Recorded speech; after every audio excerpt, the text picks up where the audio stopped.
cats. You think you know them, and then they do something completely wild. Believe it or not, our moggies share 96% of their genes with a tiger, along with traits from every fantastic feline in the cat family.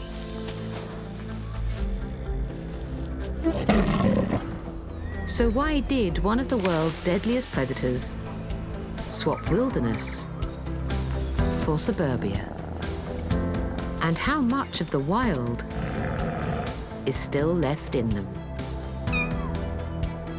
This series explores cats like never before, tracing their epic journey from apex hunter to living room lounger. This time, we compare your moggie to wild cats. Come on! Getting closer than ever to their big, dangerous cousins. Lions can catch you unawares, which is often has happened, and I've, been hammered to the ground and I've got whiplash. We discover the incredible abilities that all cats share and that keep our tabbies wild at heart. Sometimes you think they're more like monkeys than cats. Cats have a story to tell, and it's wilder than you could ever imagine.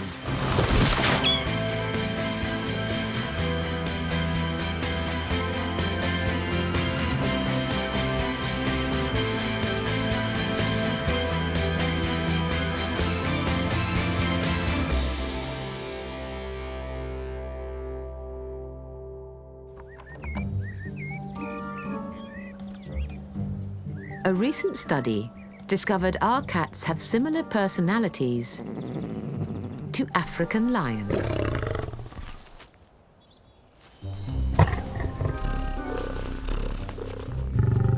They have a surprising amount in common.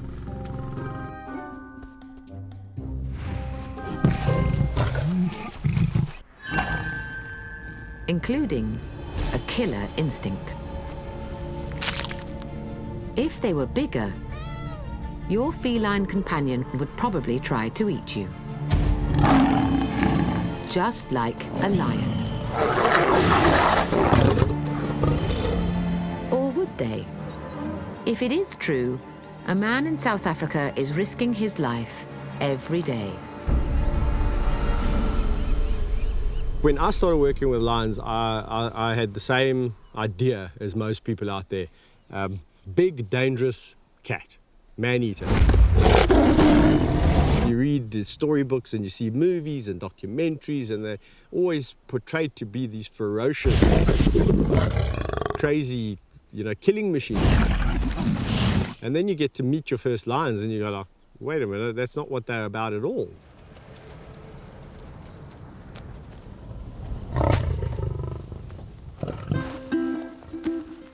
They're actually super friendly, super nice.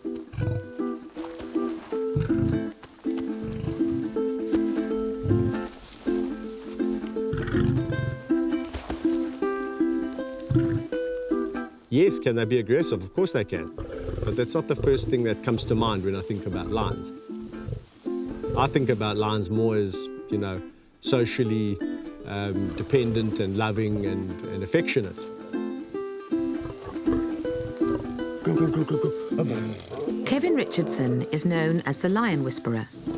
He runs a sanctuary for rescued big cats. What's up, big boy? It's estimated that lions attack 700 people every year, but Kevin believes he has a loving bond with them. Most people will see me interact with a lion like this and say you're completely insane. Oh, whoa, whoa, whoa, whoa.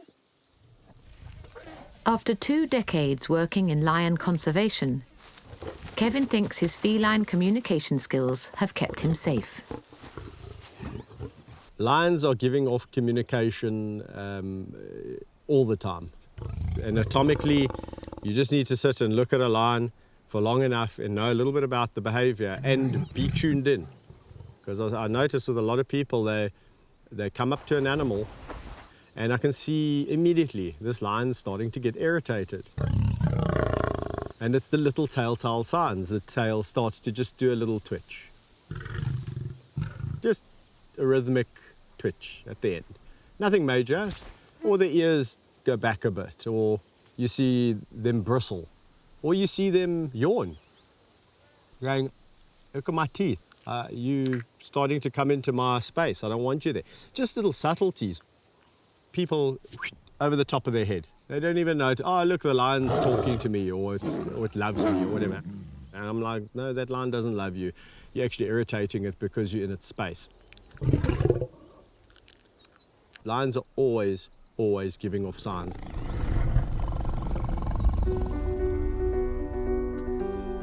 You might not realize it, but your cat also uses its body language to communicate, like a lion.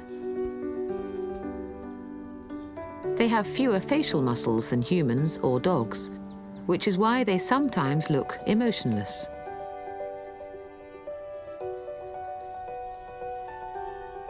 Posture, ears, head and tail are their way of talking.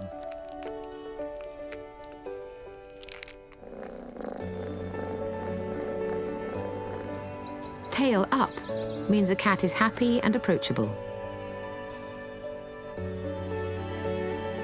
But unlike a dog, wagging is a sign they are agitated. Eye contact is also very important to cats. Gazing into their eyes might be your way of showing love.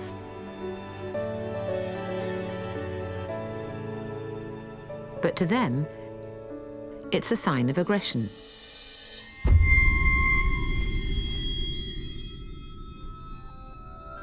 Slowly blinking will prove you are not a threat, reassuring them to trust you.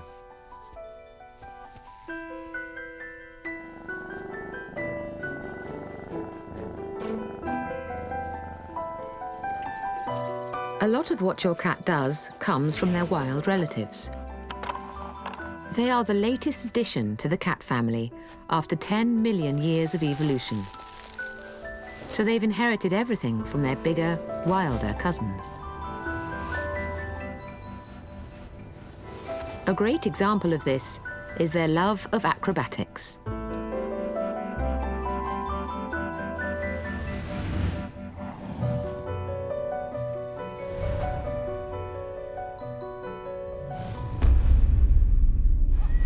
An ability that has its roots in Southeast Asia.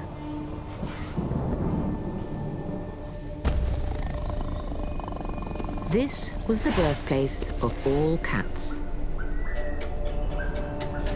It was hot and humid, with trees up to 100 meters high. The best way to look for food and survey territory was to climb.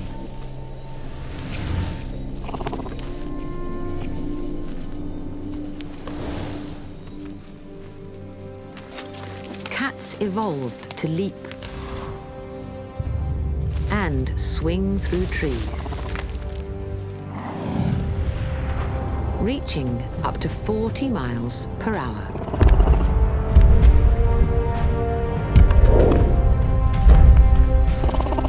Quick enough to hunt birds and monkeys. One cat still lives in the treetops, just like their ancestors used to. This is the clouded leopard. They are so rare, nobody knows how many are left in the wild. Good girl. Oh, bye. Bill Wood studies clouded leopards in Thailand at a specialist breeding centre. It's one of the only places in the world to see these elusive cats. Go on, get him, go on. Clouded leopards are incredibly rare. Very little is known about them in the wild. That beautiful pattern that you can see on the cats is what gives rise to the name, clouded leopard. Those shapes that you can see on the side that work incredibly well for camouflage in the jungles and forests where they live resembles cloud shapes, so hence the name. They just blend into the background, disappear into the forest. The advantage for the cat is it means that they can jump out the foliage and dive on the prey or whatever without being seen, so a good adaptation to forest life and hunting. Clouded leopard tails are often longer than their bodies, so they can balance like a tightrope walker. It's one of the reasons they seem to defy gravity. They've got short legs, so they've got a low centre of gravity close to the branch. They've got incredibly long tails for balance. The speed they move through the branches, sometimes you think they're more like monkeys than cats.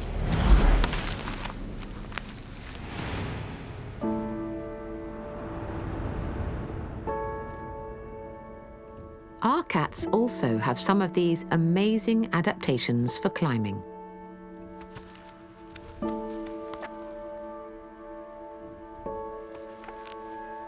They share hooked claws, up to 5 centimeters long, that can grip most surfaces. Their paws sense vibrations to check the route is safe.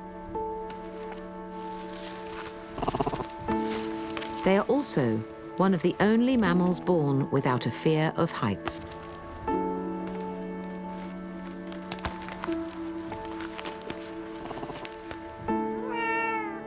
But at the top, our moggies are at a disadvantage to their tree-climbing cousins. Front-facing paws mean they can't climb down easily, which is why thousands of our pets get stuck up trees every year.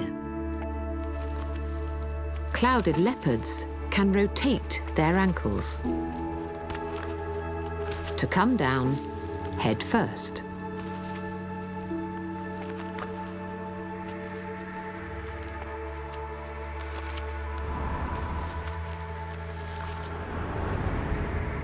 If they're not too high, a domestic cat's best option is to take a leap of faith.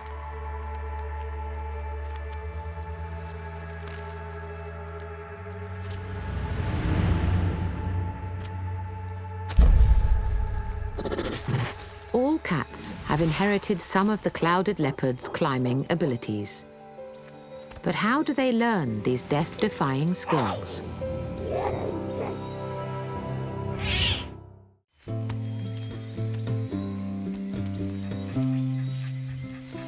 In Southeast Asia, clouded leopard cubs are figuring out how to climb.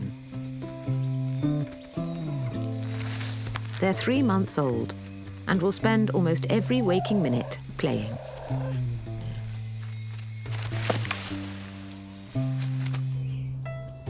This is how your cat learns as well.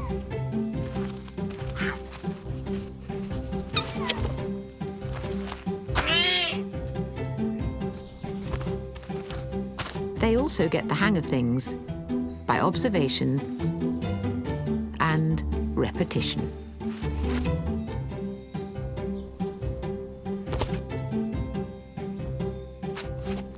When young cats play, chemicals are released in their brains, making them feel happy, encouraging them to keep playing and learning.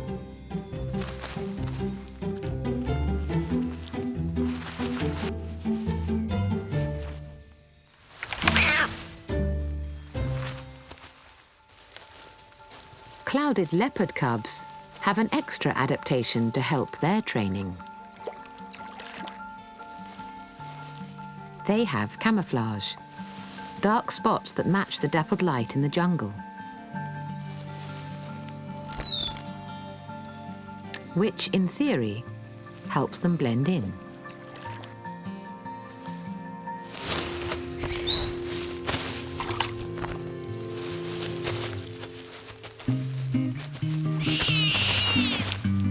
These two still have a lot to learn.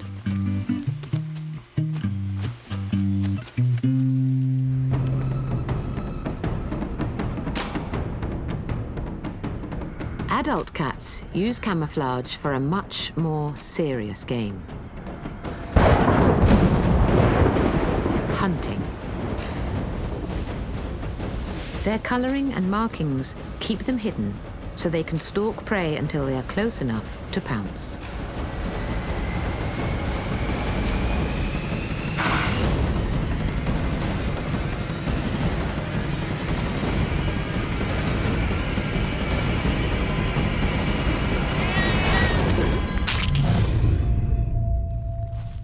Animals rarely see them until it's too late.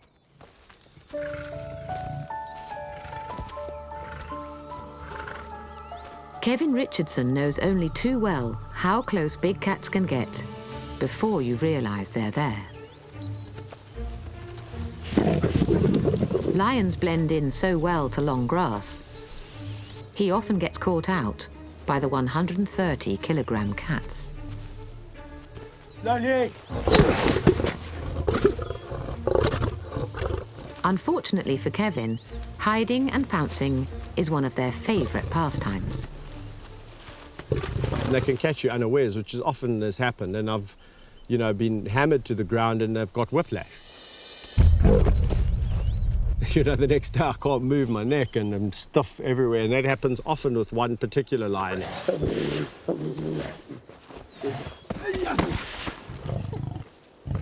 It's like her kick. You can see her rolling on the floor on her back laughing that she's got me yet again.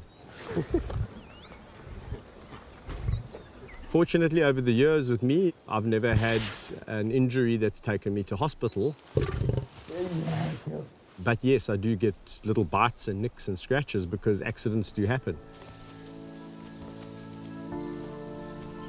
Staying hidden is a big part of being a cat. Believe it or not, every cat has camouflage that's designed for specific hunting styles and terrains, including domestic cats. Lighter, solid-coloured cats prefer to hunt in grass, moving slowly to blend in. Whereas spotted cats are forest predators, often hunting at dawn and dusk.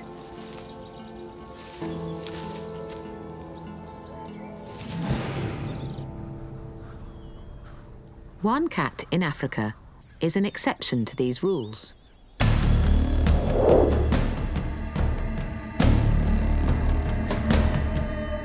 Cheetahs have black spots, which should mean they hunt in forests at dawn and dusk. But they often prefer hunting in the savannah in the middle of the day. Experts think they switch to being daytime hunters to avoid competition. For some reason, their spots haven't changed. But they do have other markings specially designed for their hunting style. Cheetahs sprint to catch prey, running up to 70 miles per hour.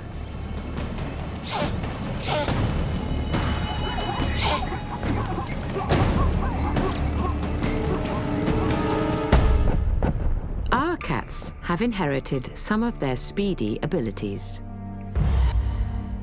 They share long muscles and flexible spines to maximize each stride. These adaptations mean our cats can reach up to 30 miles per hour, faster than Usain Bolt.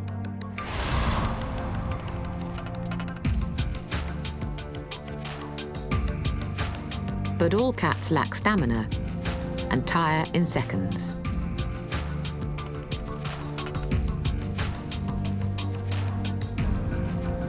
Which is where the cheetah's extra markings come into their own.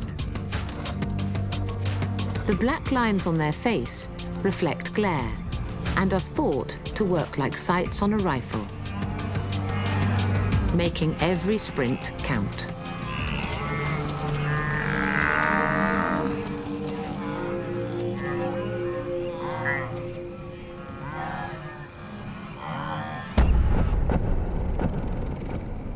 Scientists now think a cat's markings and colours are more than fur deep. They're also tattooed on their skin. So in theory, if you took away their fur, they'd still be able to blend into their surroundings.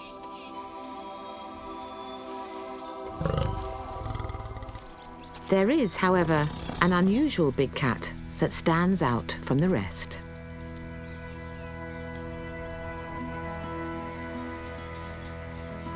There's only one population left, and they live in Timbavati, South Africa. Come on. Let's go.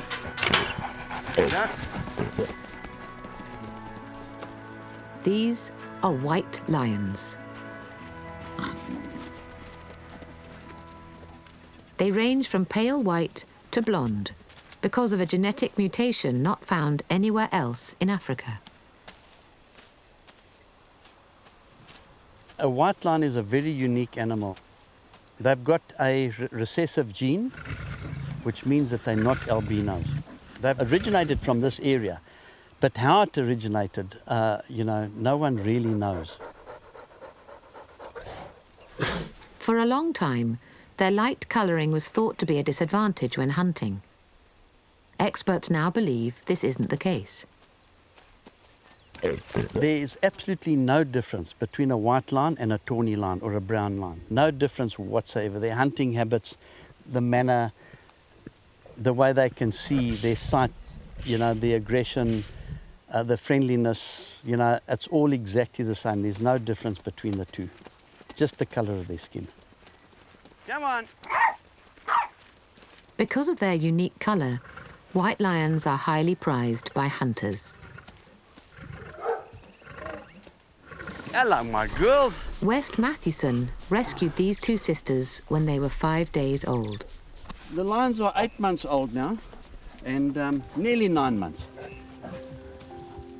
Monty, take them this way, boy. Come on. They are well and truly part of the family. This way. Come on, girls. Come on. Come on. There's a good dog.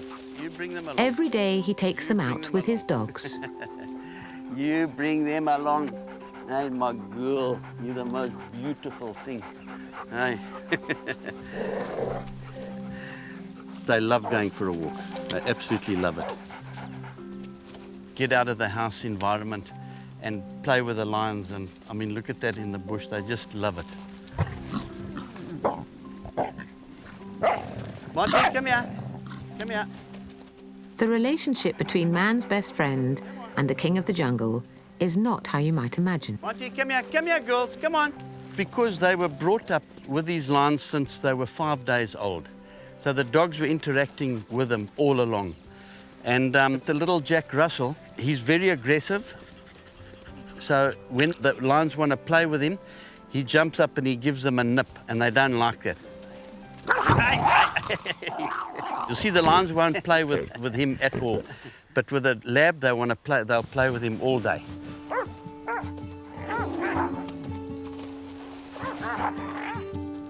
White lions are one of the rarest cats on the planet. There are only 13 left in the wild. West is aware that time is running out for them and all lions. You take a look at the Barbary lion in Morocco, that's gone off the face of the earth, it's history. So it's a passion that I've got to try and get the word out there, to try and save these magnificent animals. And that's exactly why I've got these lions and to do what I'm doing, to try and educate people and make them realize what wonderful animals they are. They're amazing, they're incredibly affectionate. You love your neck to be scratched, eh? Unlike other cats, lions live in groups and love company. But why are they the only truly social big cat?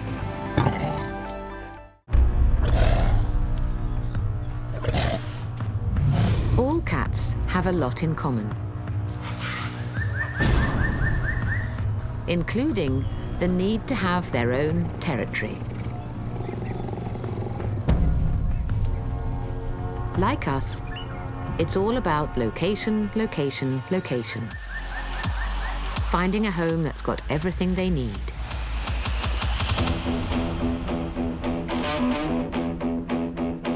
But unlike us, cats can't lock up their homes. Instead, they must mark their patch as often as they can, with scent.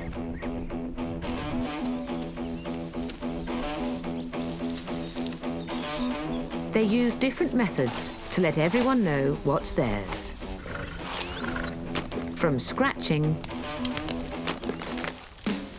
to spraying.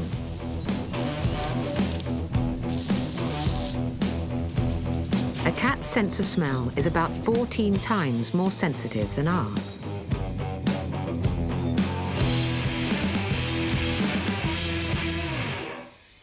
Recent discoveries show that scent marking even allows cats to share territory. A quick sniff can tell them who is in the area, when they were last here, and when they might return. This way, cats rarely meet, and turf wars can be avoided.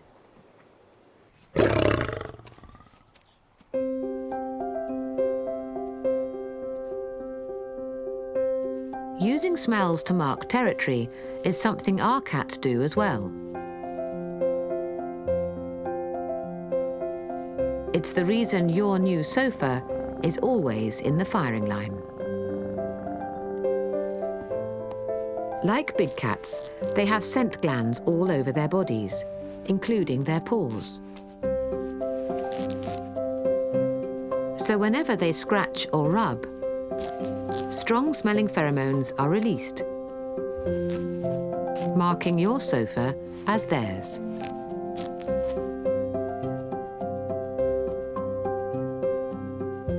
If you have 2 cats, they'll have to scent mark even more, because the strongest smell controls the area.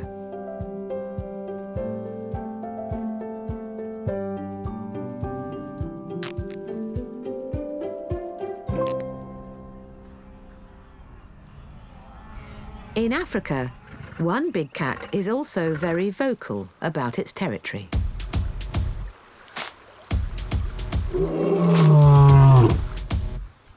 Male lions roar every day to make the boundaries of their patch loud and clear. Strengthened vocal cords make them the loudest big cat. And calls can travel for over 5 miles.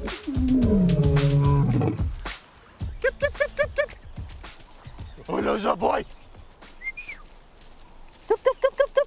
Yeah. Lion expert Kevin Richardson has been researching lion calls. He's found out how they react to roars in their territory. They're very astute in listening very carefully, and you'll hear as soon as lions roar in this park, they all listen and, okay, I know who those lions are. We've done experiments where we've played them familiar roars, or they're the lions that they're used to. A big male lion doesn't even react, because he knows, he knows who they are, he knows that they're not a threat. Play him an unfamiliar roar, and suddenly you can see his hair bristle. And if it's a one male lion, he's after it like a shot. He goes in the direction of that sound. But if you play 3 roars, unfamiliar, he's very quiet. And suddenly he goes in a kind of a banana to maybe avoid them. So it's very interesting roaring, and we're still learning a lot about it.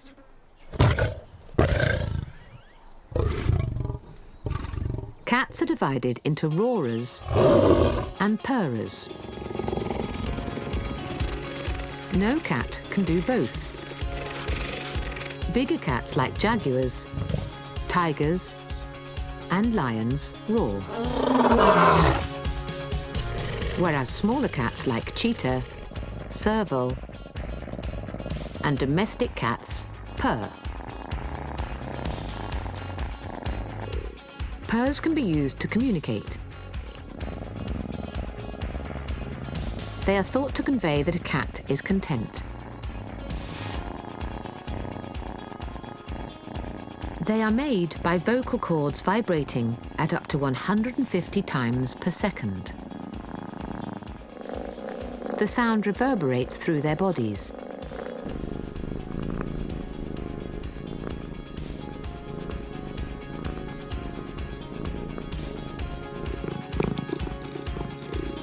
Recent studies have shown the constant vibrations strengthen bones and even help to repair fractures.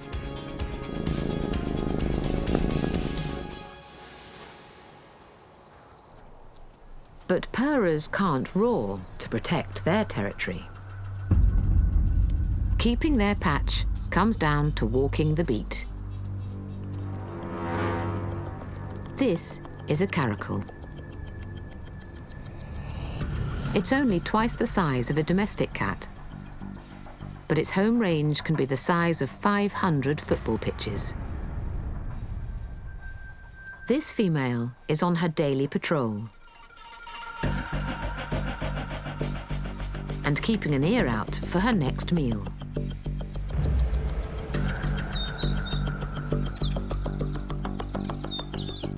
Caracals have specialized ears that can hear prey from over a mile away.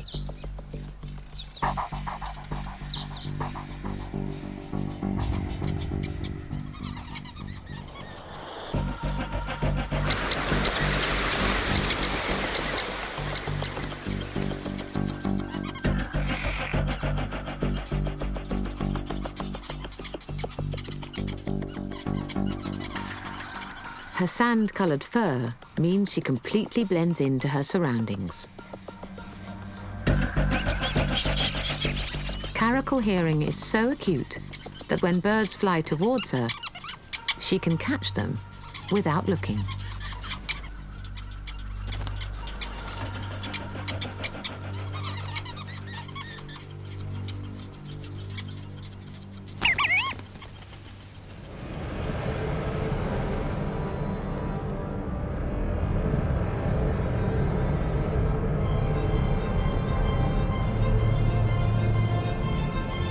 It's an incredible ability that our cats have as well, which helps explain their super quick reflexes. But while a domestic cat can leap over a meter high, caracals easily double that.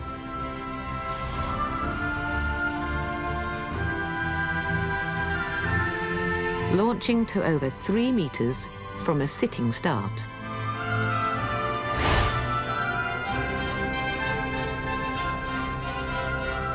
Caracals were used as bird catchers in ancient India. Legend has it, they inspired the phrase, "Put the cat amongst the pigeons."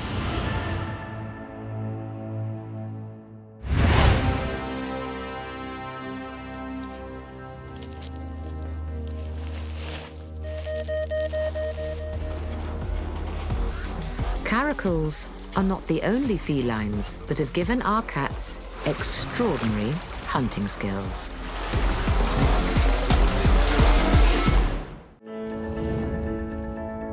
Domestic cats share some incredible abilities with their big cat relatives, including climbing, camouflage, and agility.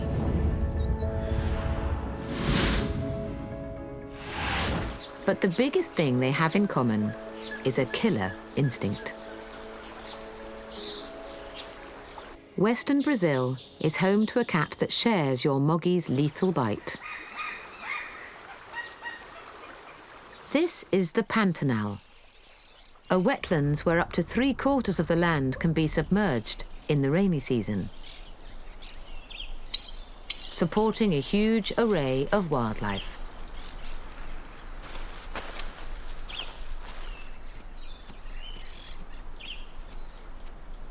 And the most powerful cat in existence.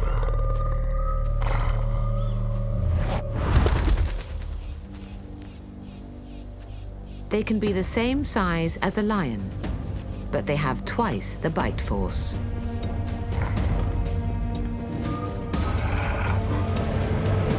This is the jaguar. Shorter jaws give it leverage when biting, and a unique arrangement of muscles mean it has the biggest bite of any cat.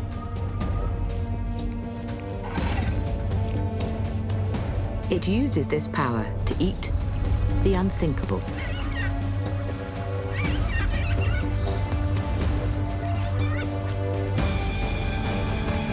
Three-meter-long caiman.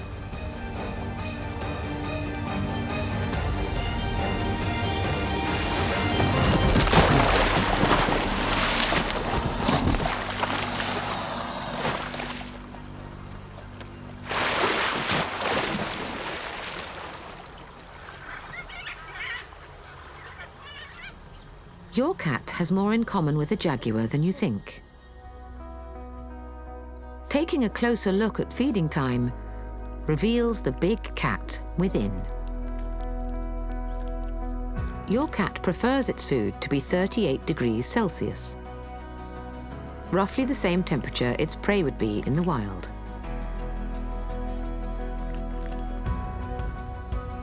Like a jaguar, they have long incisors at the front of their mouth. These teeth are used to break up food, but they aren't designed to chew.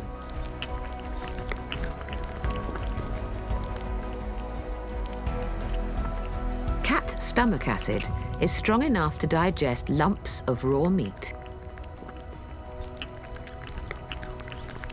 It can even destroy bacteria like Salmonella and E. coli.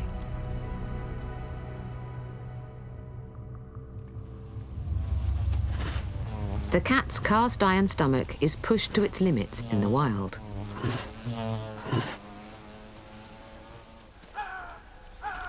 Tigers hide kills in bushes and keep feeding on them even as they rot.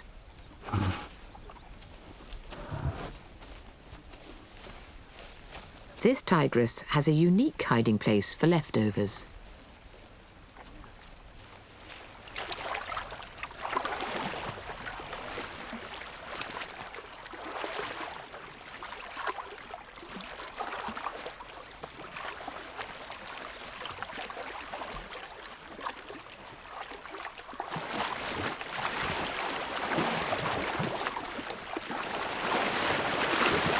She left this rib cage here several days ago.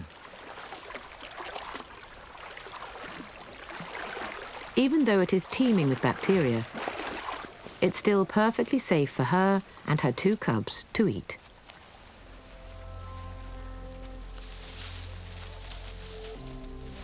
Before she feeds them, there's more hiding to do. Burying meat in the reeds makes her cubs search for their dinner, getting them used to tracking prey.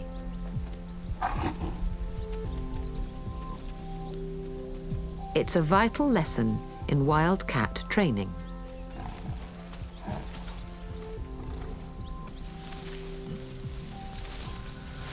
Hiding food like a tiger is a behavior you might have seen a bit closer to home.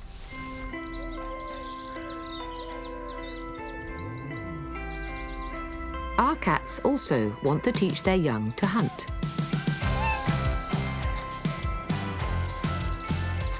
Using their prey as a learning toy.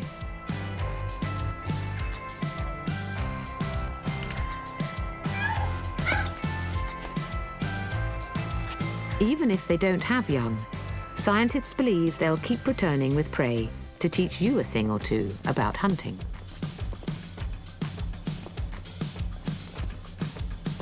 Domestic cats are such successful predators, they catch over 80 million mice in Britain every year.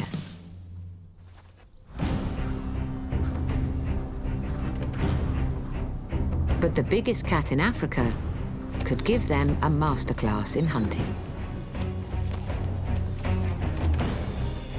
Lions hunt over a dozen different animals in the African savannah. even targeting prey weighing up to 300 kilograms.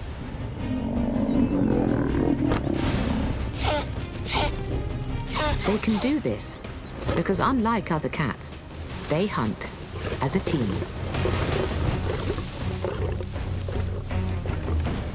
Female lions do most of the hunting, and they organize themselves with military precision.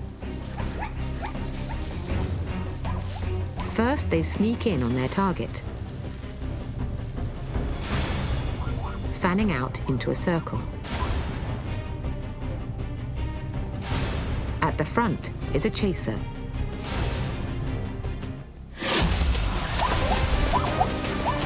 They split up the herd and push them towards the others.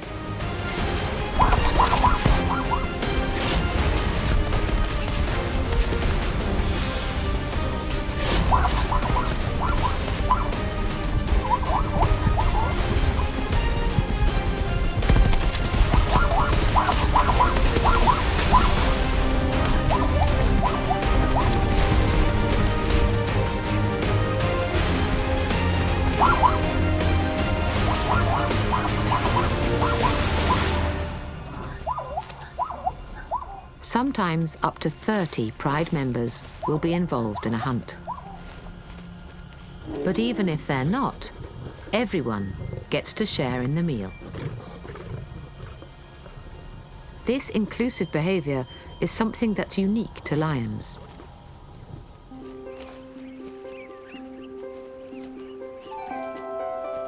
Lion whisperer Kevin Richardson thinks hunting as a group may be one of the reasons lions evolved to be social.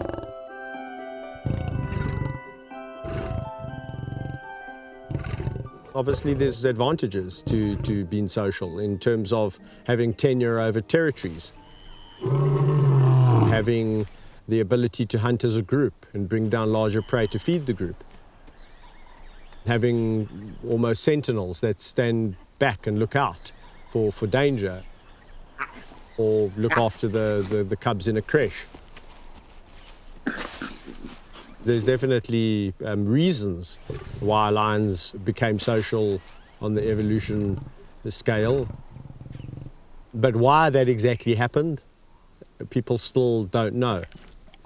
You know, it could be something as simple as a solution to a particular problem at a particular time in a particular area, and that you know, gave rise to that, and it simply worked for them, so it was carried over.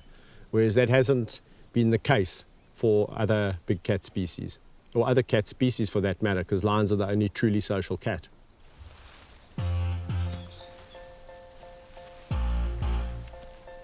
While most cats are loners, exciting new studies show this may be changing.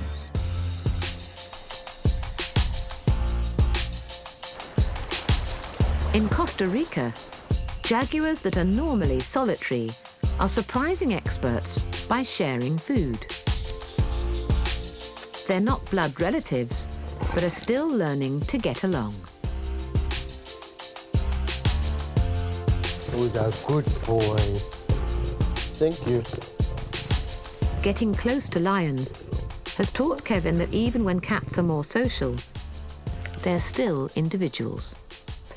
When you start to work with 33 lions, then you can imagine working with 33 people. And imagine some of those 33 people, you're not going to let your guard down because they are what I would call an acquaintance. So although you've got a good relationship business-wise, it's not the same as a good friendship. And I have family lions, friend lions, business associate lions, etc. And that's just life. You're not going to have the same bonds with every person you meet, like you're not going to have the same bonds with every lion you meet.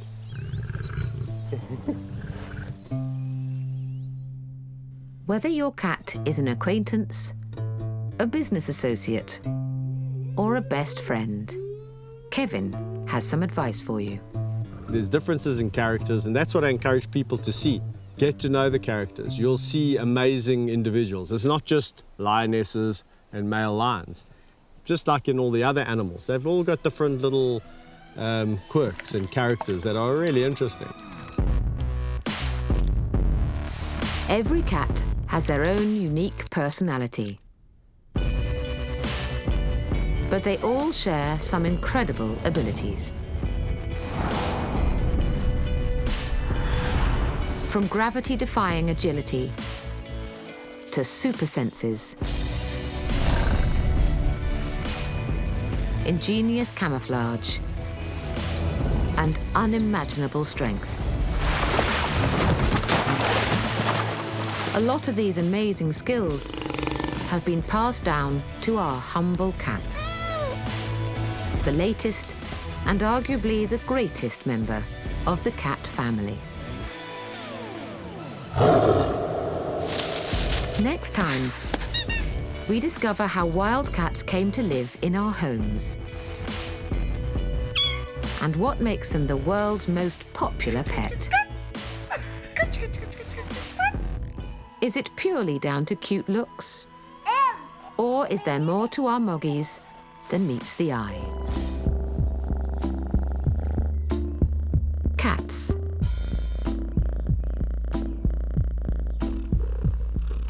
Aloof,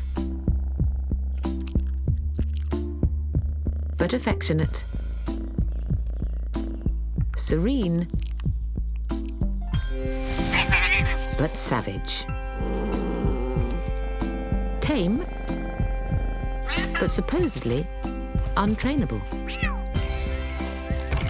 That's because, despite living alongside us for thousands of years, they are in many ways still wild animals. And yet, we adore them. Worldwide, there are 3 times more domestic cats than dogs. And they are believed to be the world's most popular pets. To understand how this came about, we need to start at the beginning, with 2 young kittens. Just 1 day old, they are completely dependent on Mum. For the first week of their lives, their world is dark and virtually silent. Their eyes are closed tight, and they are as good as deaf. Just one sense is crucial to their survival: their sense of smell. They sniff out their mother's milk, and each kitten finds its own nipple to feed from.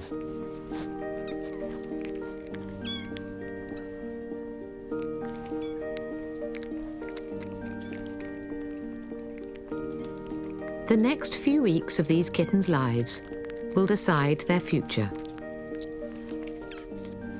Young cats have a narrow window of time in which they have to learn to be pets. If they have no human contact in the first 7 weeks, they'll revert to their wild side and will be really difficult to tame. We follow these kittens over the first 3 months of their lives and discover how a curious combination of killer instincts and cuteness has been key to the success of cats.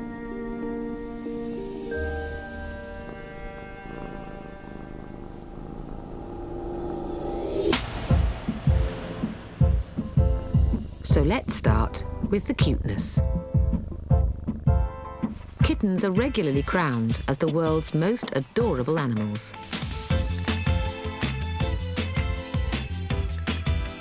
And this is no coincidence. It all comes down to a quirk of our biology. Dr. John Bradshaw is a world expert on domestic cats. Well, there are lots of reasons why we find kittens very cute. Some of it's to do with the fact they're small and vulnerable and furry and they play a lot. But there's some very specific features about their faces too, which trigger some really quite primitive emotions in people. It's known as the cute response. And to show how it works, John has digitally changed an image of a kitten. First of all, we've elongated the snout to make it much more like that of a typical mammal. And you can see already it's lost a lot of its cuteness. And then we've shrunk the eyes down to be, again, much more typical of a mammal's eyes. Now we've basically got an animal which isn't really cute at all, and then you can see, put those features back the way they were, and instantly the cuteness is restored. So why do we find those big eyes and small chin so appealing? Well, it reminds us of someone much closer to us. Babies. They share these same features, and as mammals, we're hardwired to react to this. Both kittens and babies stimulate our brains to release the feel-good hormone, dopamine. The same hormone that's released when we fall in love. It's recently been shown that watching cute kittens or babies makes us more cautious. We perform tasks in a more delicate and precise way. It's part of our nurturing instinct and makes us want to look after them. It's so ingrained in our psyche, even children's teddy bears have been altered to look more kitten-like. Back in the Victorian era, teddy bears looked like bears. They were just little replicas of genuine grizzly bears. But then it was quite quickly discovered that actually bears with very large faces and round faces, rather like that of a kitten, sold much better than the naturalistic ones.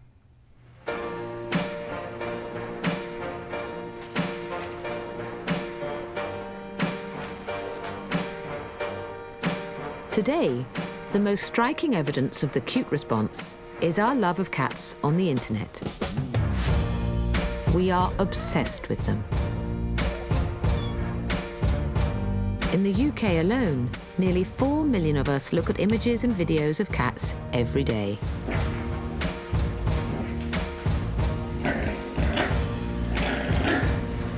Worldwide, cats have received 26 billion views on YouTube, making them the single most popular category.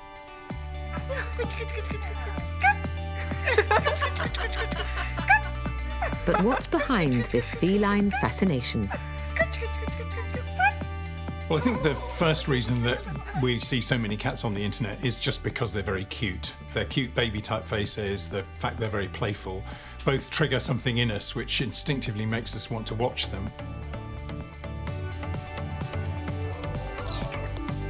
But it's not just about being cute. Puppies also share baby-like features, but clips with dogs don't tend to go viral to the same extent. Push! Yay, high five! It's thought this comes down to their facial expressions. Dogs are eager to please us, and a complex network of facial muscles makes their expressions easy for us to read. Cats have far fewer facial muscles, so their faces show little expression. It means we can decide if they're happy, grumpy, or just indifferent. When you look at a video or a picture of a cat, you can kind of almost project any emotion you want onto it. So putting captions onto pictures of cats, the whole lolcats phenomenon, for example, is actually reasonably straightforward. Our love of cute kittens and internet cats may seem trivial, but the primitive emotions that young cats trigger in us was a key part of their journey into our homes. We think that this cute response is part of the story of the cat's domestication. The first part is probably about the cat being a good hunter and people not necessarily reacting very much to this cuteness. But quite soon after cats began to live in our homes, it's inevitable that people would have started to just notice the fact that these are animals which really excite us and make us want to look after them. And so that would have then speeded up the process of domestication. Kittens may have duped us into caring for them, but don't be fooled. We also used cats for their killer instincts.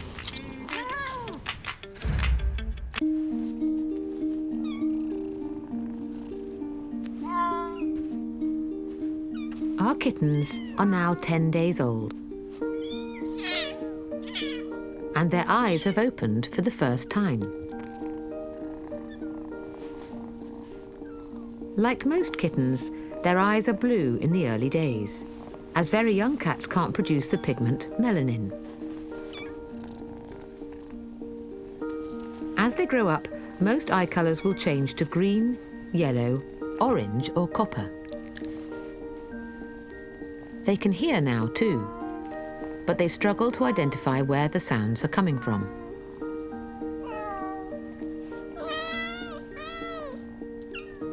For now, they're completely dependent on Mum. But in the coming weeks, these kittens will develop the skills they need to look after themselves. In the wild, nearly every species of cat is solitary. After spending the first few months with Mum, young cats must head off and survive on their own. And strangely, this independent spirit has been one of the reasons cats make such popular pets.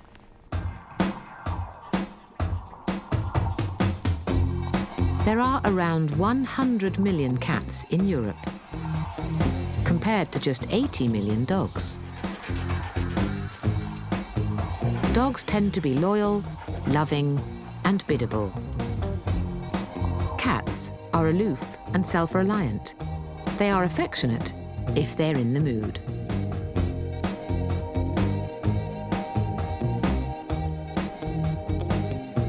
Dogs are social. They see us as part of their pack and crave our company. So whilst cats can exercise themselves, dogs expect a good game of fetch. And whilst cats are happy to be left alone, dogs get lonely and miss us when we're not around. So part of the reason cats have become such popular pets is down to the fact they're low-maintenance house guests. With our increasingly busy lives, that suits us both. But the reason cats and humans got together in the first place wasn't just for their cute looks or independent nature.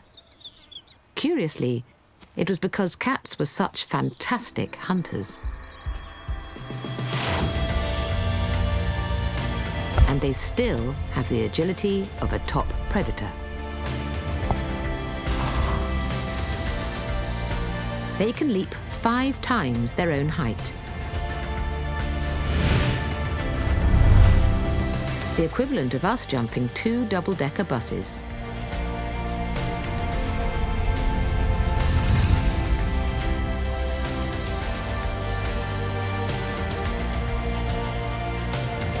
It's a trick they share with their bird-catching African cousin, the serval.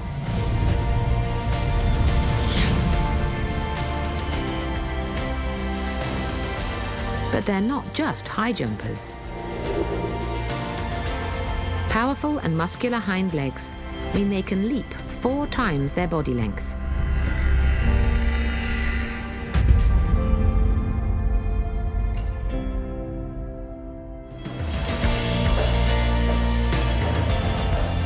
Just like their tree-climbing relatives, the clouded leopard.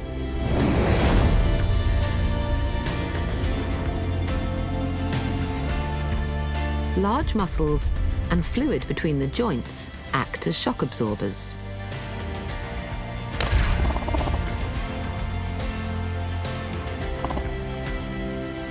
And to ensure they always land the right way up, cats have an inbuilt gyroscope in their inner ear. It means they can orientate themselves in mid-air and always land on all 4s.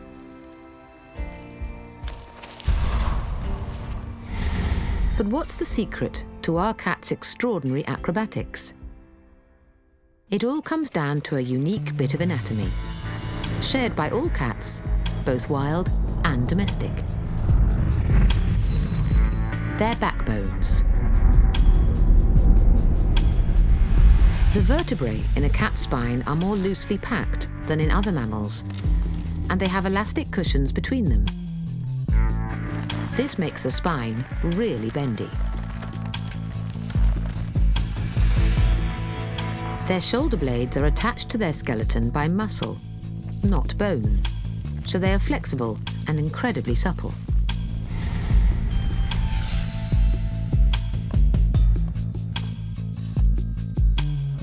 The amazingly flexible spine is one of the things that makes all cats such agile hunters. And our humble house cats punch way above their weight. Size for size, they are stronger than a tiger. And even more agile. Perhaps the ultimate catrabats.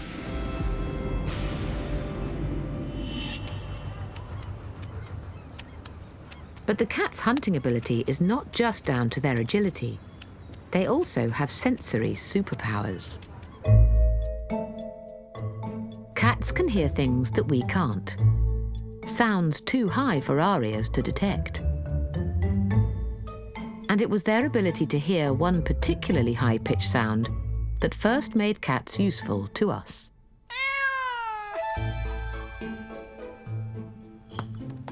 To demonstrate, Dr. John Bradshaw is setting up a hearing test.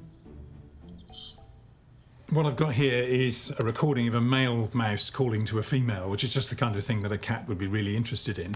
So we can hear it. I've got it slowed down by a factor of 5 because the whole of this call is in the ultrasound. It's in an area of hearing that we don't have, but cats do. The speaker is hidden at the back of the room and is used to play the high-pitched squeaks. Sounds way beyond our hearing range. But will Bobby the cat detect it? We can't hear a thing. But this is what Bobby is hearing.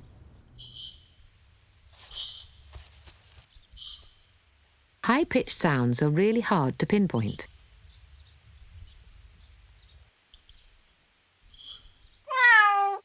But he soon hones in on the mysterious sound.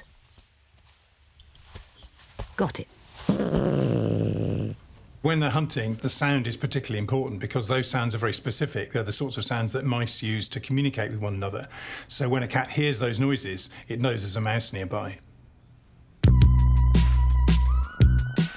It's not just about the ears.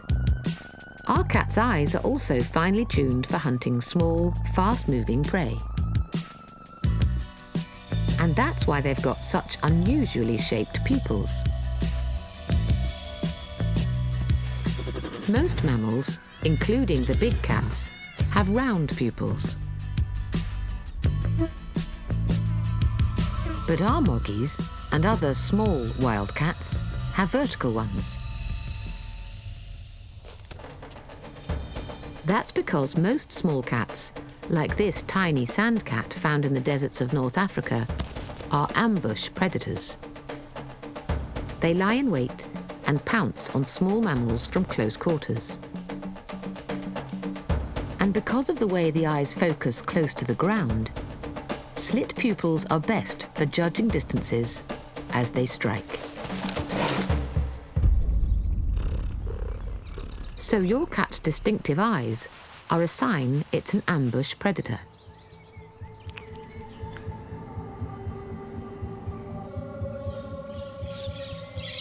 Your pet cat shares another visual trick with their wild cousins.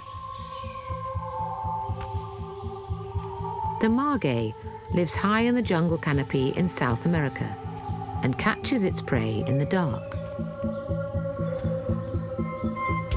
A mirrored layer in their eyes reflects light back from the retina, maximizing the amount of light the eyes can detect.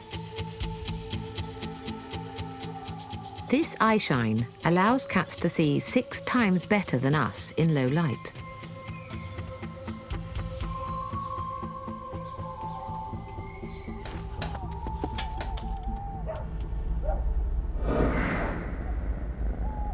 There's one more sense that's been key to the success of all cats.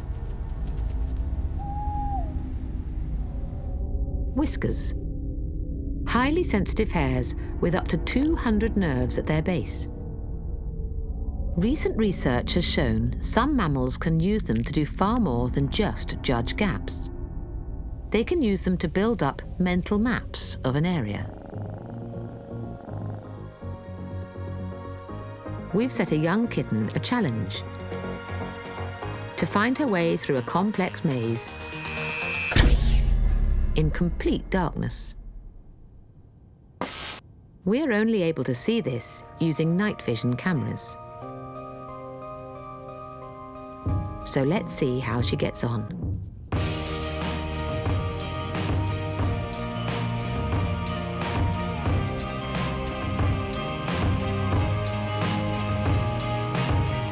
In the pitch black, she uses her whiskers to find the gaps.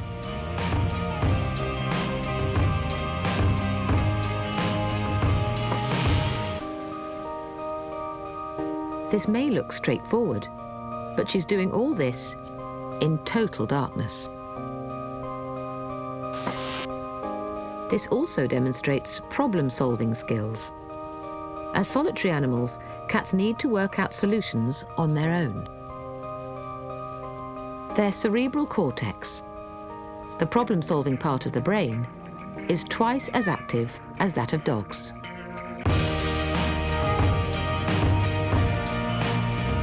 So in this sort of challenge, cats do better than dogs.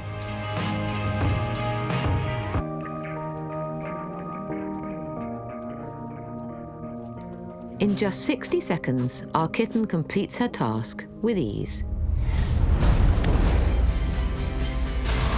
Cats still have the super senses and agility of their wild cousins.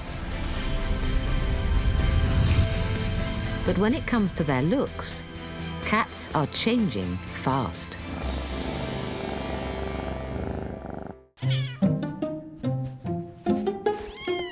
Our kittens are now 4 weeks old and finding their feet.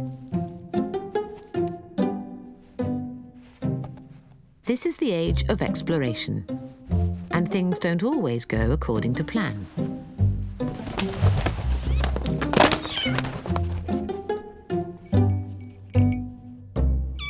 Their senses are almost fully developed.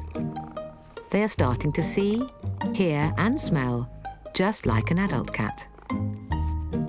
And they're beginning to play. Ambushing each other helps the brothers develop their coordination. It looks like fun, but this is all about honing their hunting skills.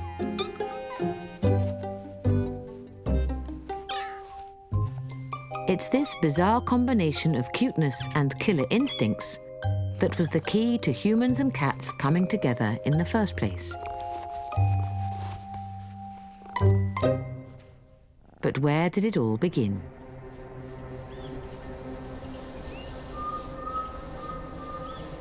The cat's journey started 11 million years ago in the jungles of Southeast Asia.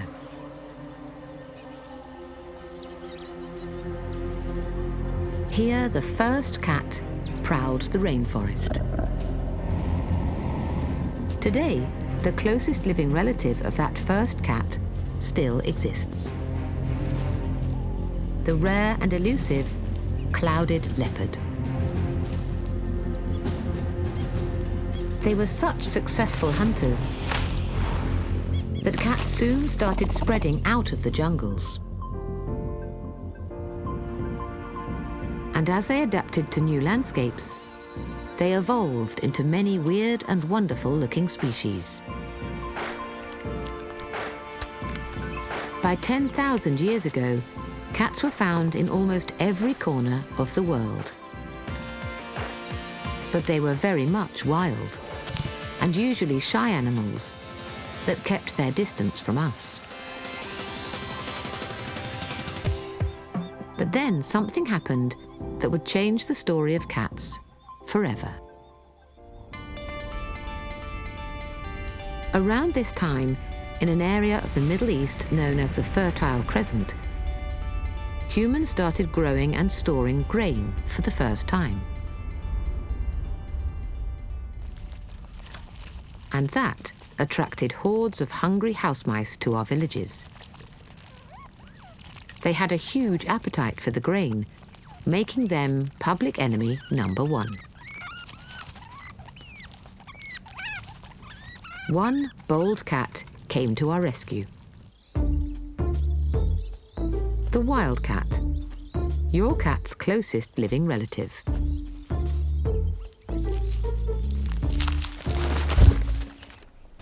He stands about knee height and has a slightly bigger body than your average moggy.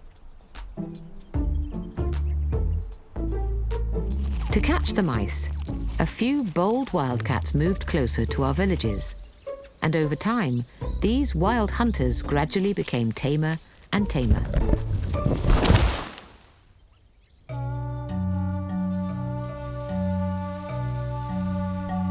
It was in Egypt, 4,000 years ago, that we have the first evidence of cats coming into our homes. Hieroglyphs show cats hunting birds and vermin amongst the crops.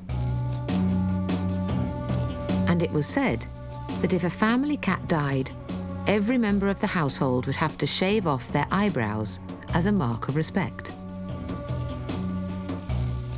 But to the ancient Egyptians, cats were far more than just house pets. In the vaults of Manchester Museum, Egyptologist Campbell Price has evidence of their godlike status. Primarily, cats were useful in a sense. They kept vermin down. But the Egyptians had a relationship to animals generally where they saw them as a stage between human beings and gods. And there is something about the aloofness of the cat which I think appealed particularly to the ancient Egyptians, and which today many people associate with ancient Egypt. But there was a much darker side to the Egyptians' feline fascination. As divine creatures, cats were offered as gifts to the gods. For thousands of years, the nature of these gifts remained a mystery. Now, using the latest scanning technology, Campbell and colleagues at Manchester University have been able to peer inside.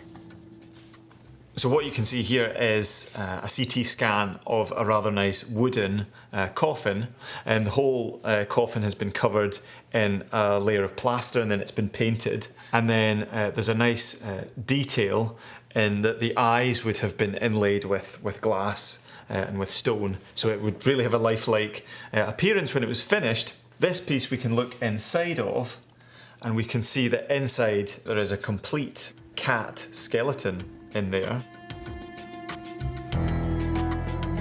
The cat's remains were mummified and sold to pilgrims as offerings to the gods. There was such high demand for these animal mummies that cats were bred in vast numbers just to be sacrificed. Centuries later, some of these were shipped to the UK for an unlikely purpose. In 1890, there was a large shipment arrived at the docks in Liverpool, and it contained 180,000 cat mummies, which were then sold at auction on the dockside as fertiliser. But that illustrates the sheer number of these cat mummies in Egypt originally. But some lucky cats got away. Brought onto trading ships as mousers, they started to spread across Europe. Domestic cats first arrived in Britain 2,000 years ago with the Romans, and have since spread to nearly every corner of the globe.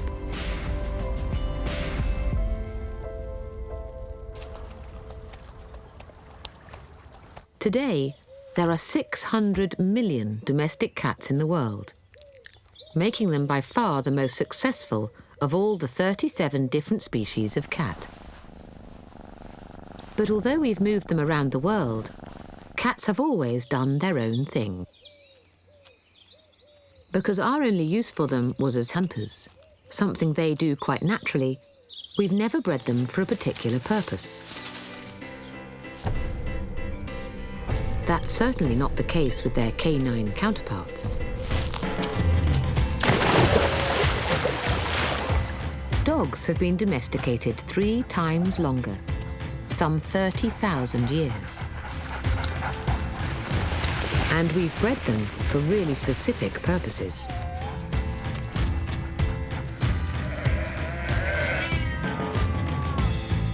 But apart from catching mice, cats haven't really helped us at all. In fact, we've only started breeding cats in the last 200 years, and purely for their looks. On today's catwalk, there's an array of fantastic-looking models. Bengal cats were originally hybrids of the domestic cat and a wild cat called the Asian leopard cat. They were bred for their exotic coats.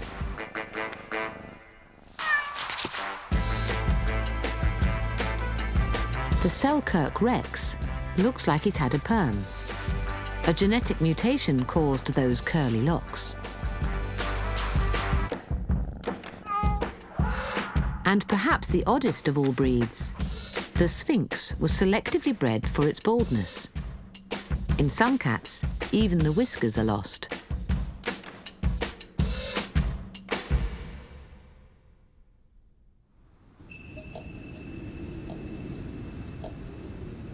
But the oldest breed of domestic cat is today perhaps the most famous of all. Its story began in the far-flung reaches of Southeast Asia. The Siamese cat. They have pale bodies and darker extremities, like their ears, feet, and tail. This distinctive coloration is all down to a bizarre genetic mutation.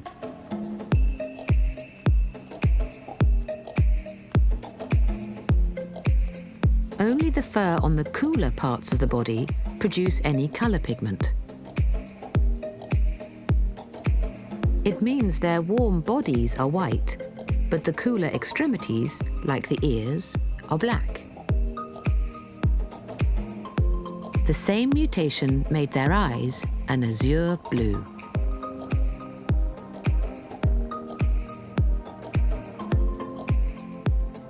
These distinctive features have made Siamese cats one of the most popular breeds of all.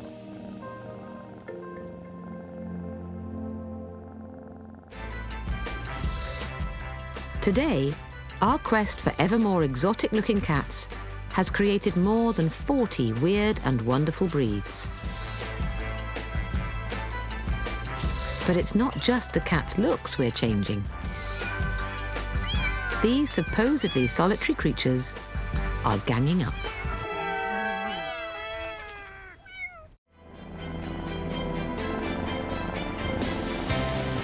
Cats. They've been living alongside us for 10,000 years. But they still share many of the instincts of their wild cousins. And one of the most fundamental things about cats is that they are solitary. Or so we thought. On an island off the coast of southern Japan, something really strange is happening.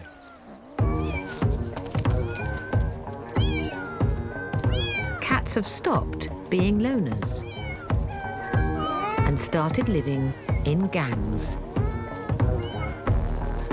It's forcing biologists to rethink what they know about domestic cats. This is Aoshima Island, aka Cat Island.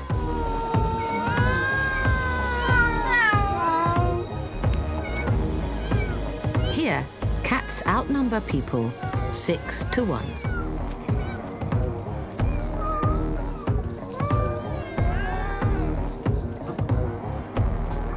And they're causing chaos.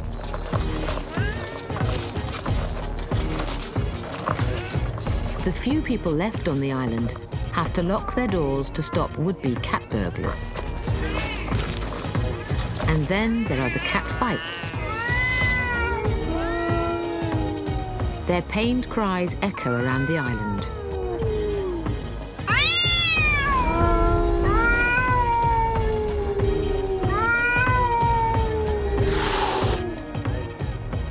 And when local fisherman Mr. Kamimoto returns to harbour, he's ambushed.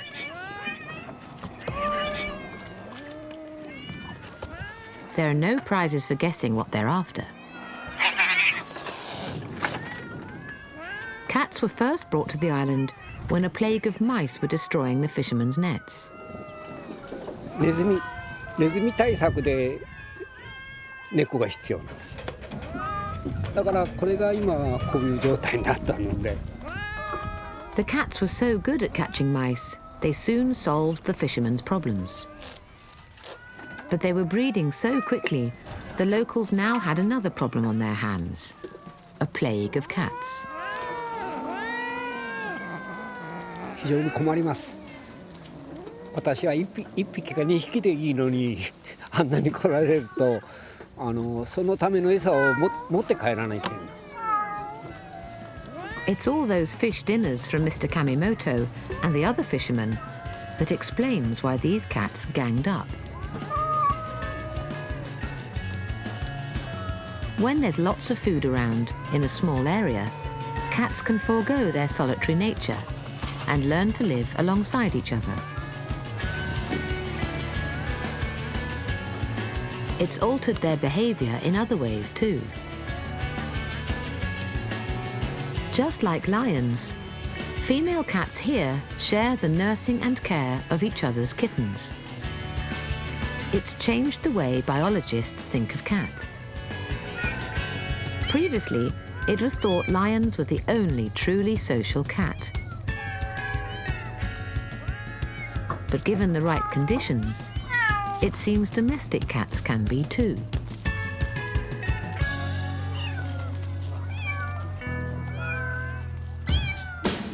Closer to home, cats are surprising us in other ways. They're not growing in number, but they do seem to be growing in size.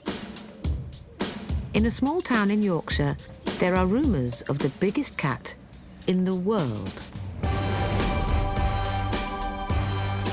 Say hello to Ludo, a 2-year-old Maine Coon.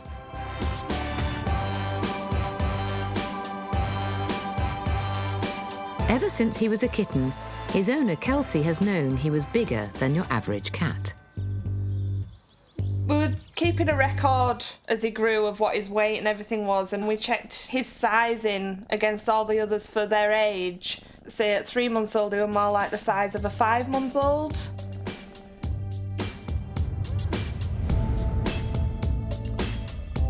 At full stretch, Ludo is more than a metre in length. Maine Coons originate from the state of Maine in America. Large bodies and thick fur help them keep warm in the snowy New England winters. But in Yorkshire, Ludo's size has alarmed some houseguests. We see him every day, so we're used to his size, but other people's reactions to him when they meet him, most are very wary, and they'll ask if he's friendly as well. It makes us chuckle, really, because we know what he's like.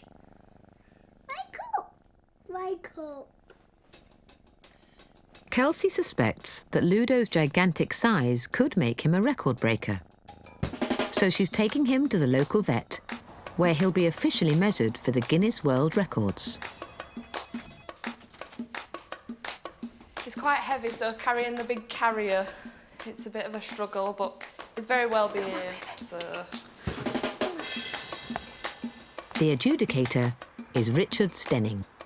I've never seen a cat as big as this before. I've obviously seen many cats in my life. I've never adjudicated this Guinness World Records title before, so it's a massive cat. The record is based on the length of the cat, from the nose to the tip of the tail. 3 measurements are taken and the average is used. The current record stands at 110 centimetres. The first one was 115, so looking good. And then the second two were 120. So the average of those three is 118.3 centimetres. So congratulations on your Guinness World Records title. Well done. Whilst we may be shaping cats by breeding features we like, there's one instinct cats find hard to shake off.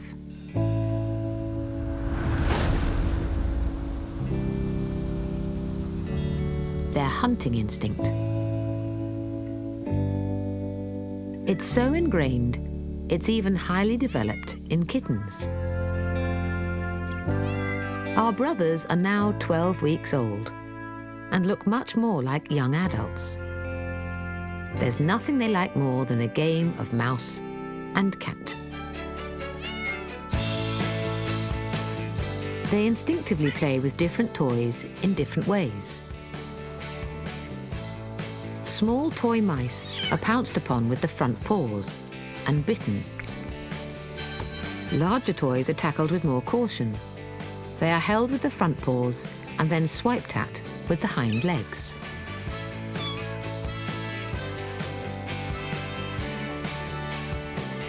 It mimics natural hunting behaviour. Larger prey, like a rat, could injure them. So cats instinctively know to keep them away from their head.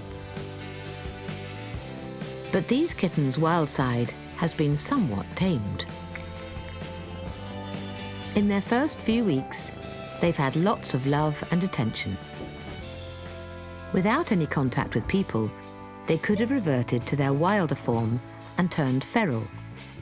But because they've had lots of cuddles, they'll grow up to accept us and be well-rounded pets. Will our house pets ever shake off this wilder side? Cat expert Dr. John Bradshaw believes they may be slowly changing.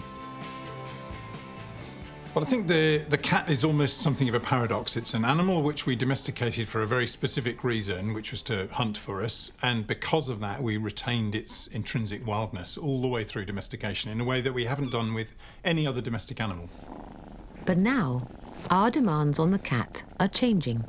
Cats are really only part of the way down the road to domestication. Suddenly, in the last 20 or 30 years, we've decided that we don't want our cats to go hunting all the time. I suspect that is gradually going to be bred out of them over the next few decades or centuries. The cat will be able to change into an animal which is much more suited to urban living, particularly.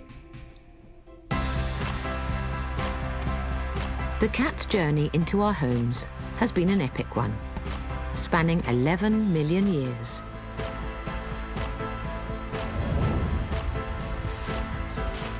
From the jungles of Asia to the deserts of the Middle East, and ultimately onto our sofas.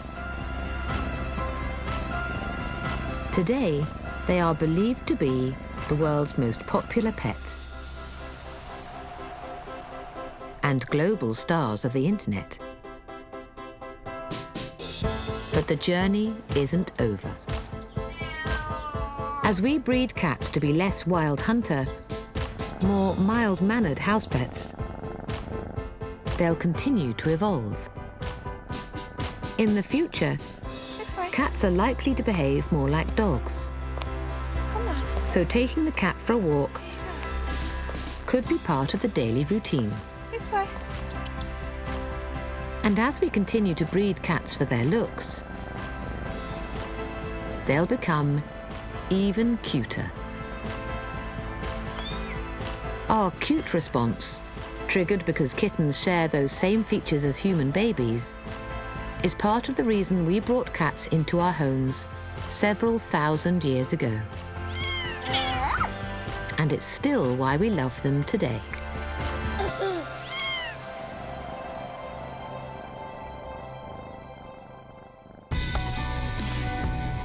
Next time, we meet the feline mythbusters, the rarest and most bizarre cats of all. We reveal the secrets they share with our pet moggies that help them conquer the harshest landscapes on the planet. These are the cats that break all the rules.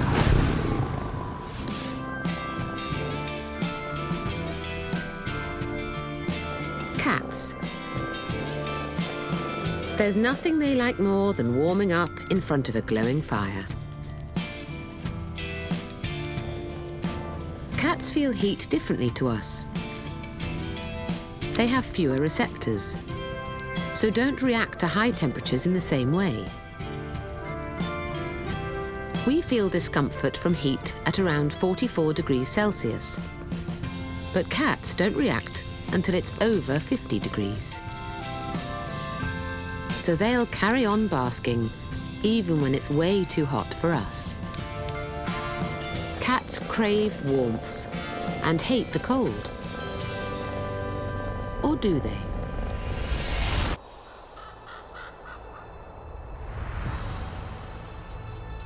America's Rocky Mountains. In winter, temperatures drop to minus 40 degrees. It's a far cry from the fireside. But amazingly, there's a wild cat that lives here year-round.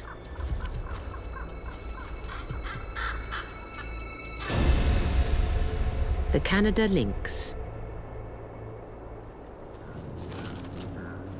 It's about twice the size of a moggy, with really thick fur and long, muscular back legs. The little tufts on their ears are thought to channel sound into the eardrum and give them super sensitive hearing.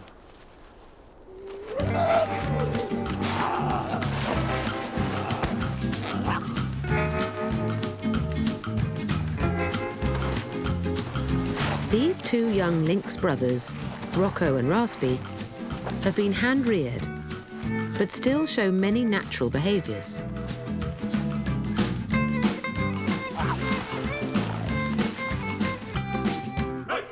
Heather Keepers has raised them from kittens.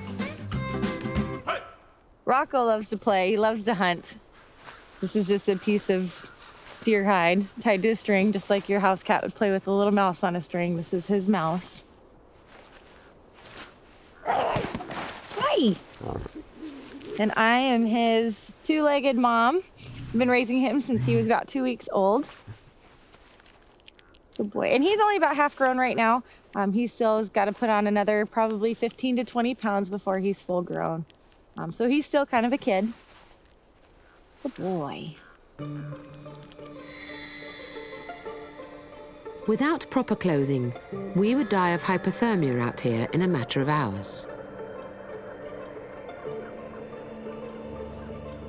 A heat-sensitive camera shows how well insulated Heather is in her thermal gear. Anything white is where heat is escaping. I have a lot of layers on to keep me protected from this extreme cold. I just took off my gloves, which are extremely thick. I have 2 pairs of socks on, as well as heavily insulated snow boots, a beanie to keep my head warm. That keeps my body temperature regulated as well. And I'm still cold.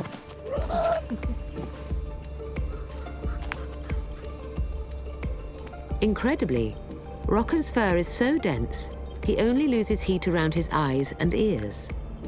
And a thick ruff of hair around his neck, seen in black, keeps his head extra warm.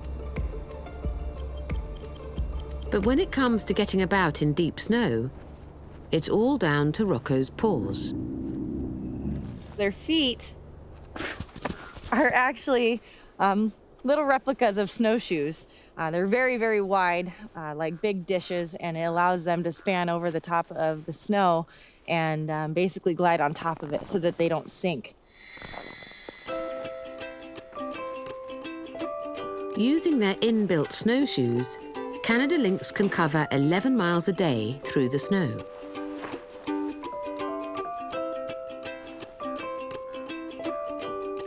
They hunt another animal with oversized feet.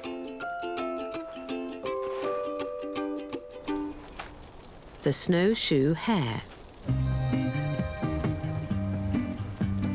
In winter, snowshoe hares make up more than 3/4 of the lynx's diet, but they're really hard to catch.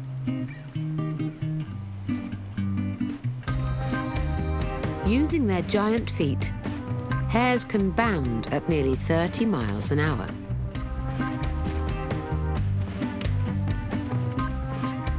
Bizarrely, over millions of years, this cat has come to look more and more like the hare it's trying to catch. The most amazing thing for me about the Canada lynx is they're designed like no other cat. Their back legs are longer than their front. Their skeletal structure is more similar to actually a hare instead of a regular cat. If you were to put a snowshoe hare skeleton right next to a lynx, the only difference really is their head and their feet. I think that's pretty incredible.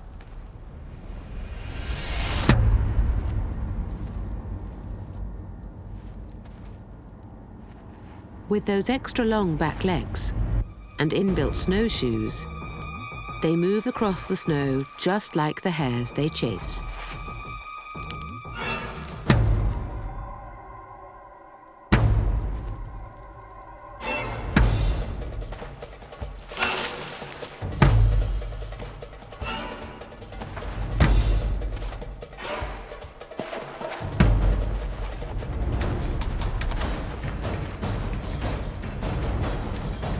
No luck this time, but it's all good practice. Canada lynx aren't the only felines that bust the myth that cats hate cold.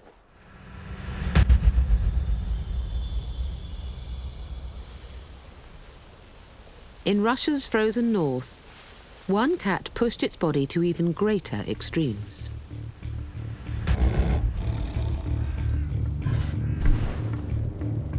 The Siberian tiger, the biggest cat in the world.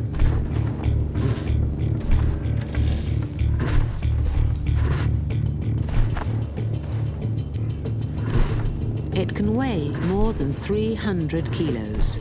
That's nearly 50 stone.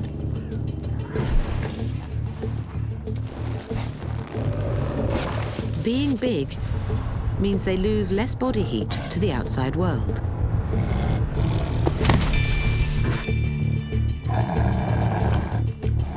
In the cold, size matters. From Siberia to the suburbs.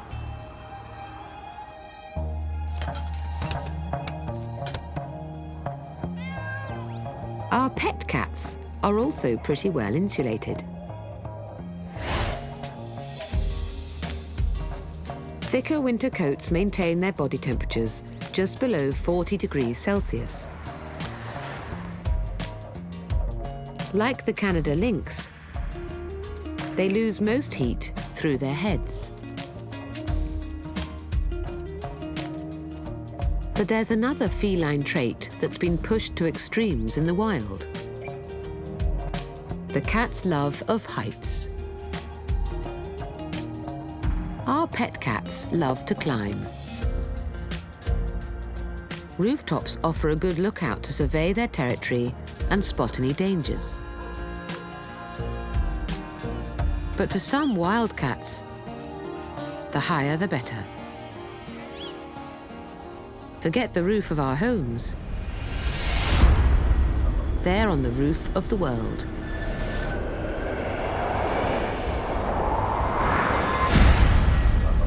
The Himalayas.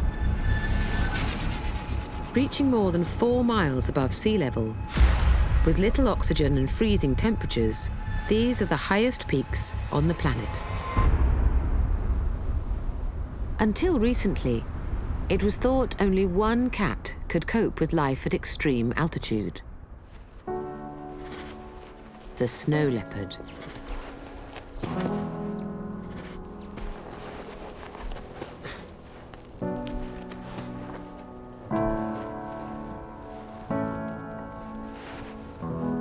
Powerful lungs help them absorb what little oxygen is in the atmosphere.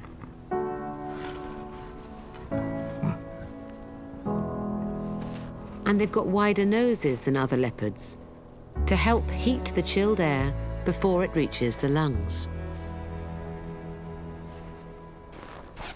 Snow leopards are endangered, Their numbers have dropped by 20% in the last 2 decades due to poaching and loss of prey. Now there could be as few as 4,000 snow leopards left in the wild. But because they are found in such remote, inaccessible places, numbers are really hard to estimate. In Nepal, a team of high-altitude scientists are setting up remote cameras to try and monitor them.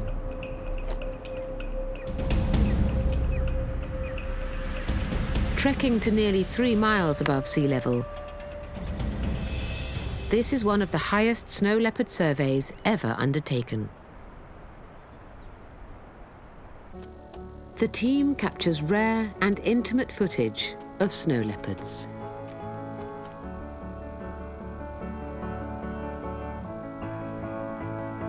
But the best is yet to come. Images of a mother and her cubs are proof they are even breeding at this altitude. For biologist Gangaram Regne, it's exciting news. This is the first time we captured 3 babies and 1 mother in a single camera frame.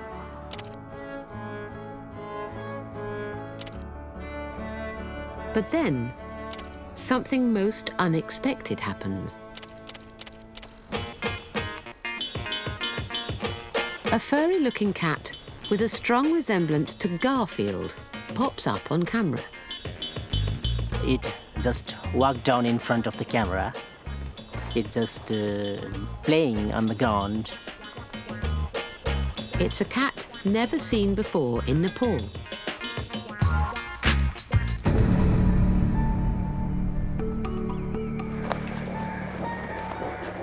High in the Himalayas, scientists tracking snow leopards make a bizarre discovery.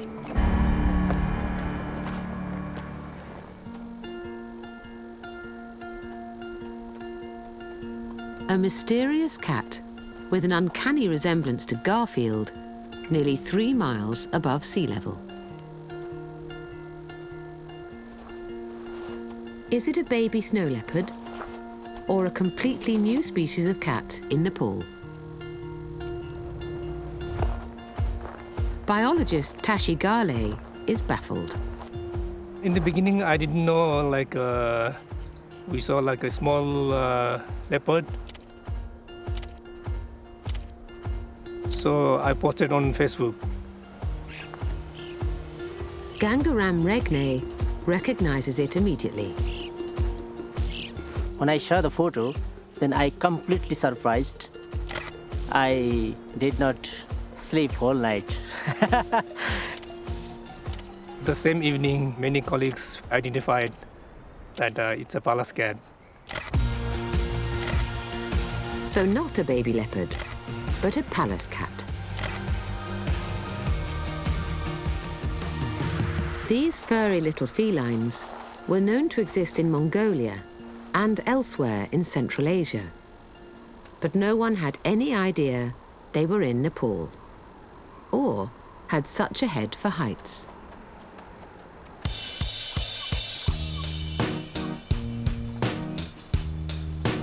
The Pallas cat is one of the oddest-looking felines of all. About the same size as a moggy, it has the thickest fur of any cat. With short, stumpy legs, it can't run very fast. But low ears and grey colouring offer excellent camouflage amongst the boulders. The Pallas cat uses this to its advantage. Peering, or periscoping, over rocks to spot its dinner.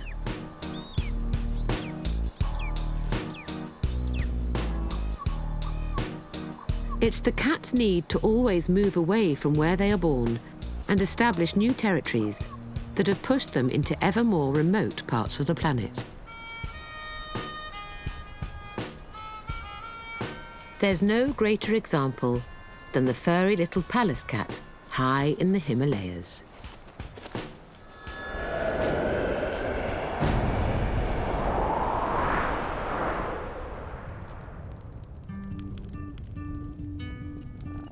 From the fireside to the frozen north, from the roof of our homes to the roof of the world, cats turn up in the most unexpected places. But if you've ever had to try and wash your cat, you'll know there's one thing they hate: water. Cats can clean themselves and should only be washed on the advice of your vet. Scientists believe they hate getting wet because they evolved from a species of desert-living cat that rarely encountered rain.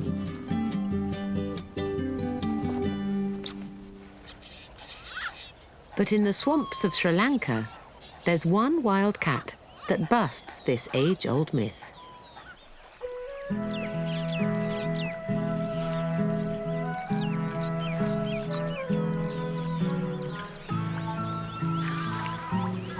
It's called the fishing cat.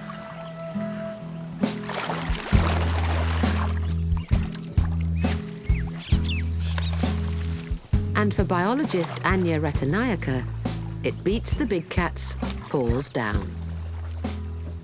The first time I saw a fishing cat, I was floored because it was not anything I expected, really. Because growing up, everyone's drilled on the whole big cat thing.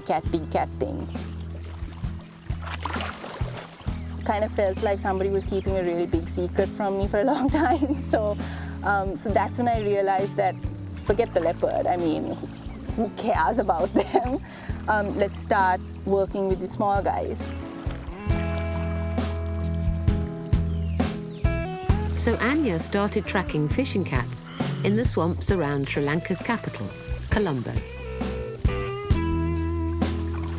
Fishing cats are generally a wetland species. They depend on a water body. So where we are right now is perfect fishing cat habitat.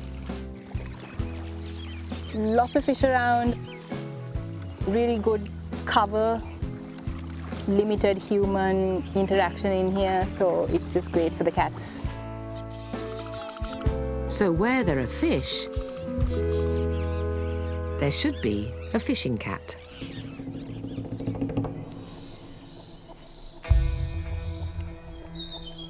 About the size of a spaniel, they have a stocky build and a thick-set neck.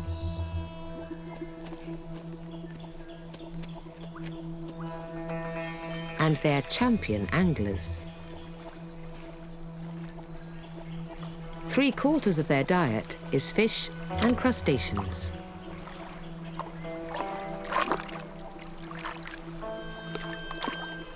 But what's really clever is how they catch fish in murky water, without even seeing them.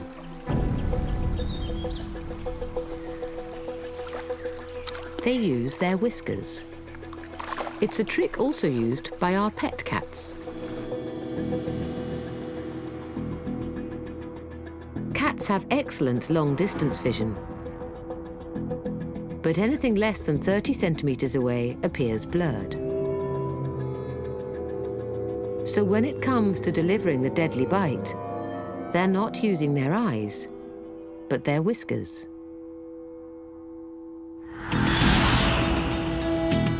In a split second, they throw them forward to surround the prey. Each of the whiskers works out the exact orientation of the mouse, so they can make a clean kill. The fishing cat does exactly the same thing, but underwater. Dipping their whiskers into the river, they sense tiny currents as fish swim past, so they can swipe dinner without even seeing it. It's one of the secrets of this myth-busting cat. People generally think that cats hate water, but fishing cats have a semi-aquatic lifestyle, so they're very adapted to water.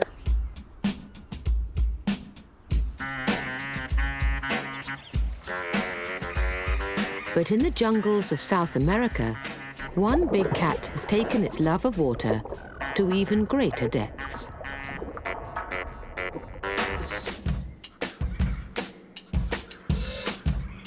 It's often said, cats hate water.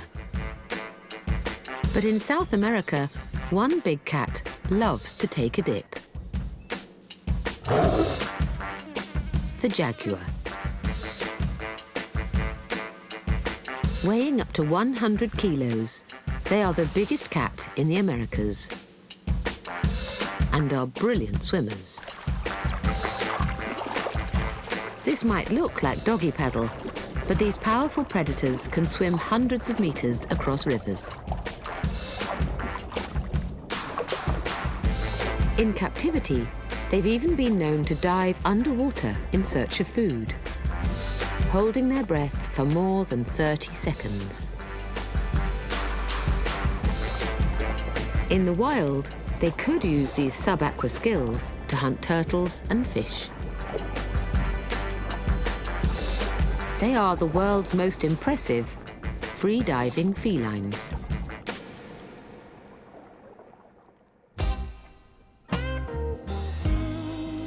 While some cats have embraced a watery life, for others it poses a challenge.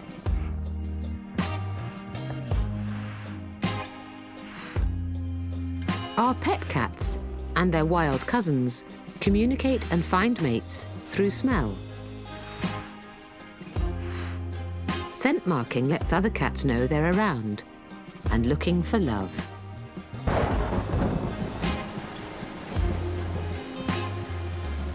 But in the jungle, where a metre of rain can fall in a single month, these scent marks are constantly washed away.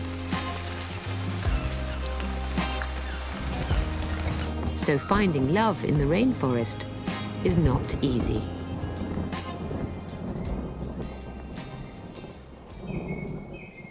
That will be the challenge for one young jungle cat at a rescue centre in Costa Rica when he's released back into the wild. Dexter Lewis Miller has been looking after Namu, a one-year-old male ocelot, since he was a kitten. Namu! Namu Woki!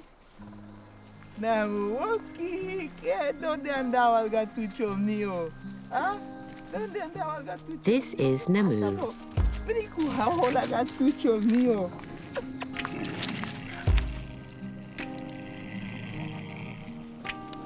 Namu was brought here by a local community.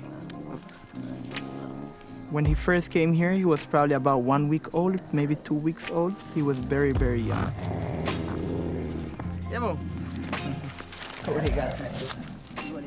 Me and Namu, we're really close. Yeah, we spend very much time together, pretty much every day. Pretty much like his really good friend, almost like a dad for him.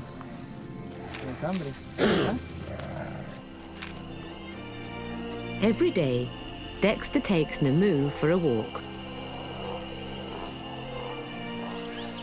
to get him used to the sights, sounds, and scents of the forest.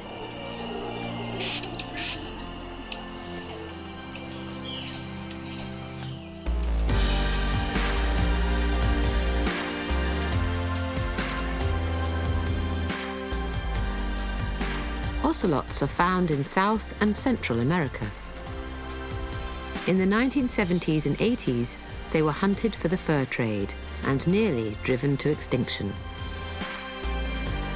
Now every ocelot is precious.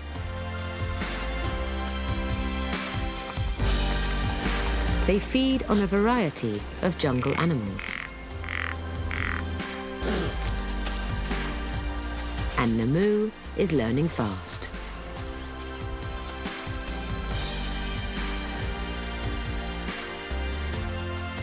At 1 year of age, Namu will soon start to look for a mate. And he does this by producing a powerful pong. The ocelots, they're very, very smelly cats. There's spray everywhere they go.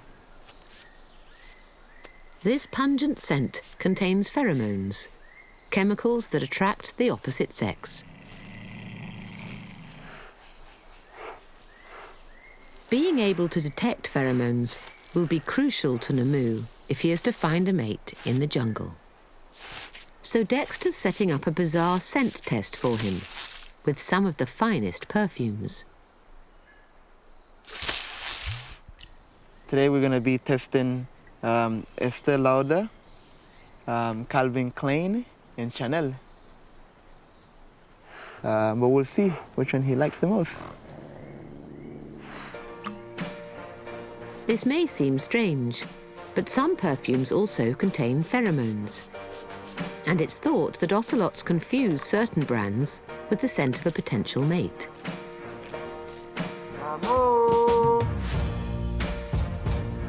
In the wild, scientists use perfumes to tempt ocelots close to their camera traps. It's a harmless way to monitor their numbers. So will Namu detect the pheromones?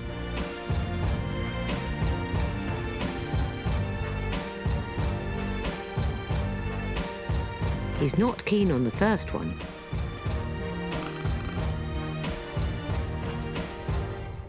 But this one has certainly taken his fancy. The middle dog had the perfume of Estee Lauder. You like it very much.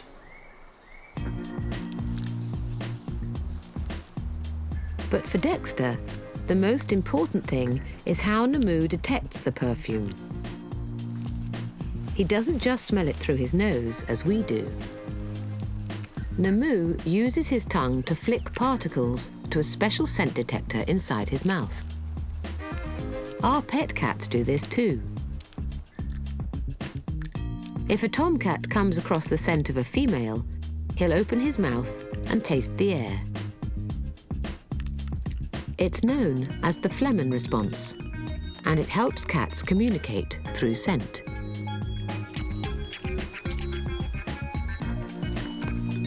When Namu is released into the jungle, this super sense should help him sniff out the perfect partner. Namu will use this technique to try to find a love.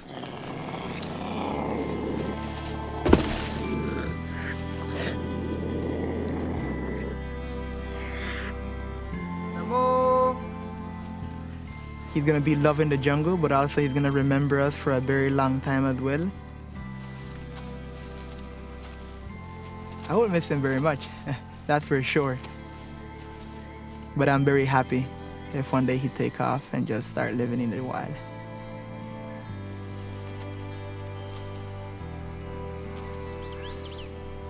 Namu!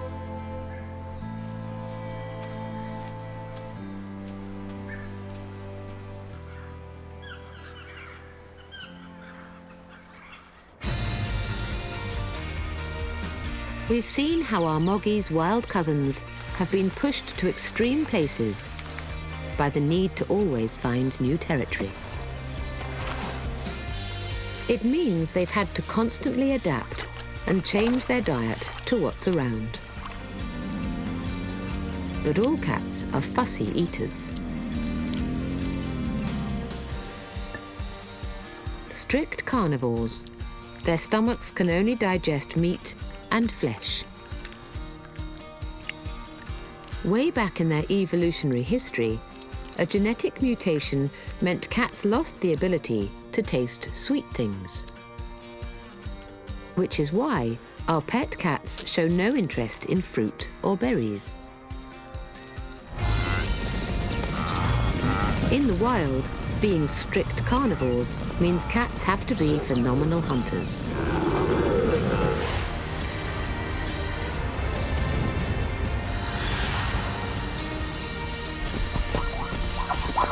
But if you thought cats only hunted mammals, fish and birds, think again.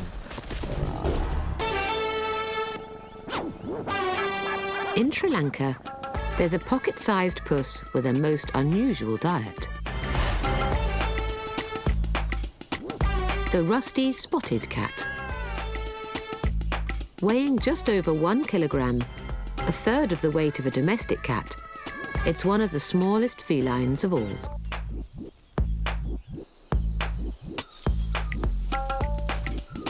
Biologist Chandika Jayaratne is one of the few people ever to have studied this cat.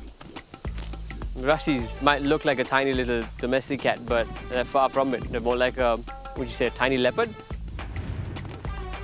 When they're born, I mean, a newborn kitten could weigh as much as a chicken egg. So that shows you how tiny these cats are. Being small, fast and well camouflaged means they're incredibly hard to spot.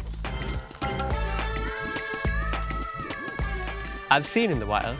I always see them at like the most unluckiest of times when I don't have a camera or the camera's run out of battery.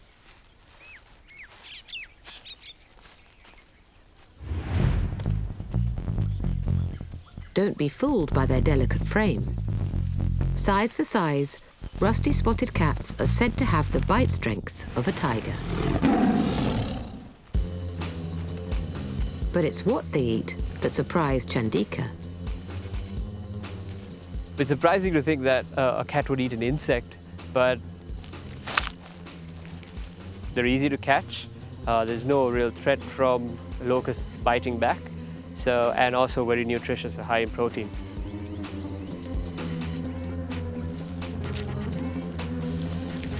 Rusty spotted cats are one of the few species of insect-eating cats. Some pet cats do this very occasionally too.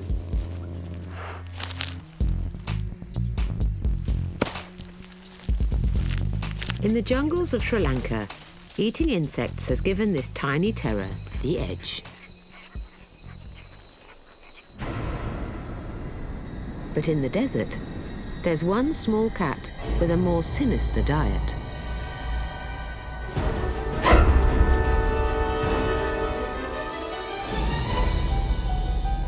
It shares a trick with Dracula.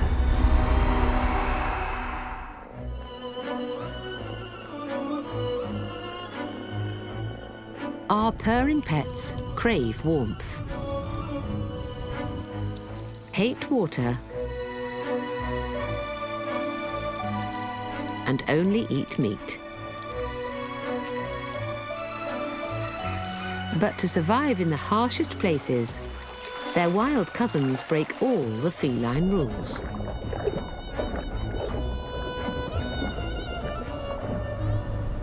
But there's one habitat so extreme, it seems impossible a cat could survive there.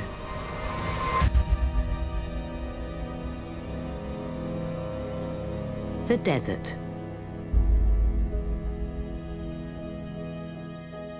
With temperatures rising to 47 degrees Celsius, this is one of the hottest, driest places on Earth.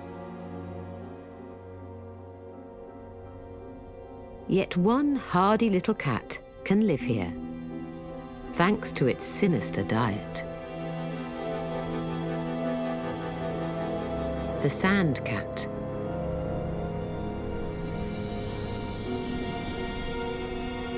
A bit smaller than a domestic cat, their paws are covered with a thick layer of wiry hair to stop them burning their feet on the sand.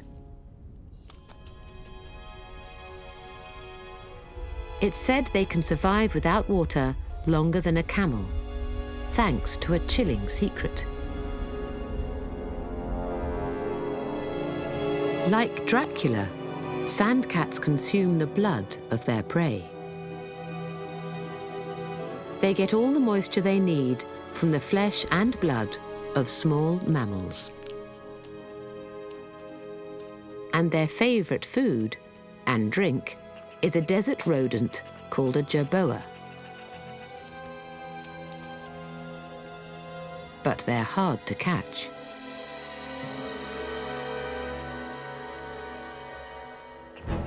They can leap 10 feet in one bounce.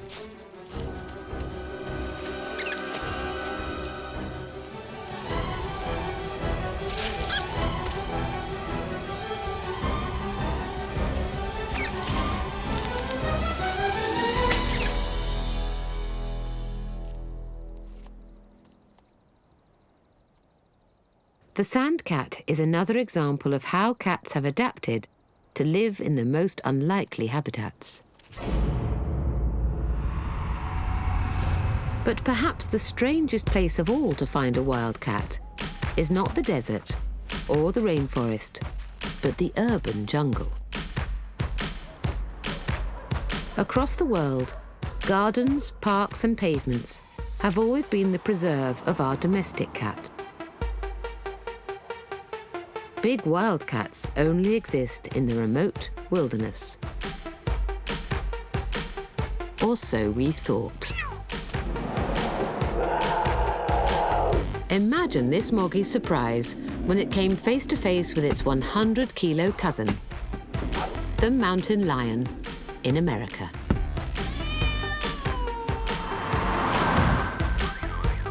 Across the states, there are more and more reports of these big cats turning up close to towns and cities,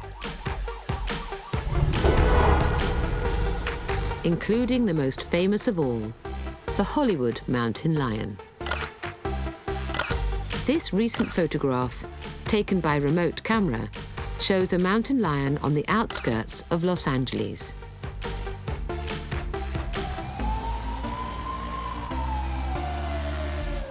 How can such a top predator survive so close to the city? Biologist Jeff Sikich has the job of tracking mountain lions, also known as pumas or cougars. I'm really fascinated with the urban landscape and how we still have this large carnivore. It's actually our last remaining large carnivore in the mountains here, surviving next to one of the largest urban areas in the world, Los Angeles.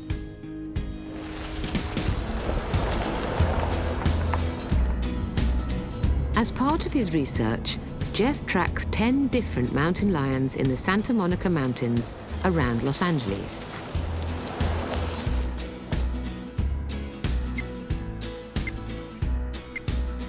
From the GPS tracks, Jeff can tell that one collared female, called P39, has remained in the same area for some time. It's an exciting sign.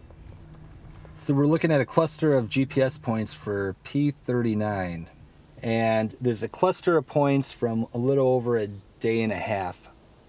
And it looks like she has a kill. So we're gonna hike into this area, to this cluster, and see what she killed and is hopefully feeding on.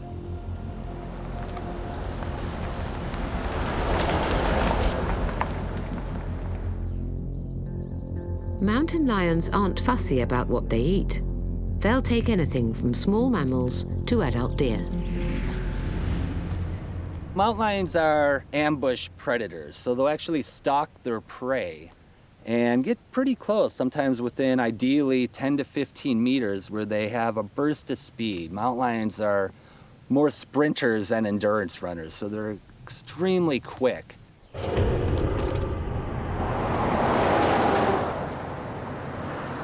The GPS tracks lead Jeff to a steep mountainous area next to a major freeway.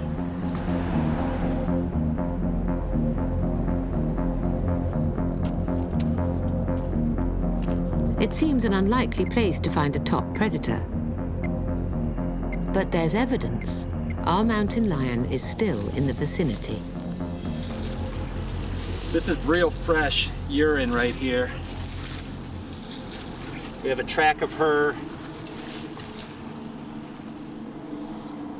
Has some hair. Very strong odor. I smell the kill too, so we're real close. Mountain lions hide their food and return to it for several days.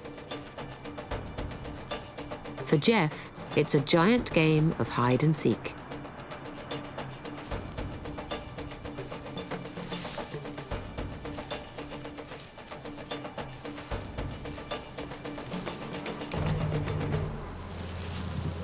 So yeah, it looks like P39 killed an adult doe mule deer. She killed this deer around 80 meters from here, drug it down to this spot, covered up the kill, keeping the scent down, hopefully keep scavengers away. This is a classic mountain lion kill site right here that we find in the LA area. But will our elusive mountain lion return to her hard-won kill?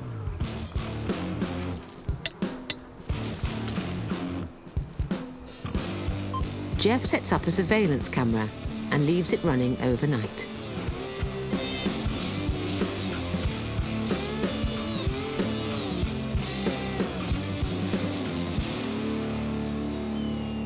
The following day, he reviews the footage. All right, so we have P39 right here, coming back to the kill right at 7 p.m. It shows our mountain lion is in good health. A sign she's hunting well and there's plenty of food around. Yeah, so this is great. You can see her really tearing at the meat right there, ripping the flesh off the bone. The teeth are great for shredding away the flesh. The mountain lion only arrived in the Hollywood Hills in 2012. Jeff's studies are showing how urban life is changing their behavior. Mountain lions here hold much smaller territories than those in the wilderness. And finding a mate is a dangerous business. They often have to cross busy 8-lane freeways. In America, it's a sign of things to come. As the urban sprawl creeps into the cat's natural habitat, mountain lions will come into ever closer contact with man, even if we don't see them. The amazing thing is with these mountain lions, we've been studying them in the Santa Monica Mountains where we have millions of visitors every year. We have a lot of freeways and development. And the amazing thing is these cats stay elusive. And even us researchers who follow them pretty much daily, we know where they are on that hillside with our telemetry, and yet we still don't see them. The elusive mountain lion shows just how versatile cats can be. It's found in almost every habitat.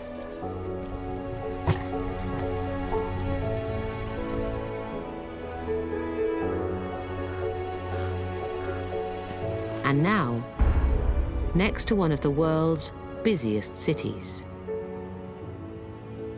It's the latest chapter in the cat's 11 million year evolutionary story.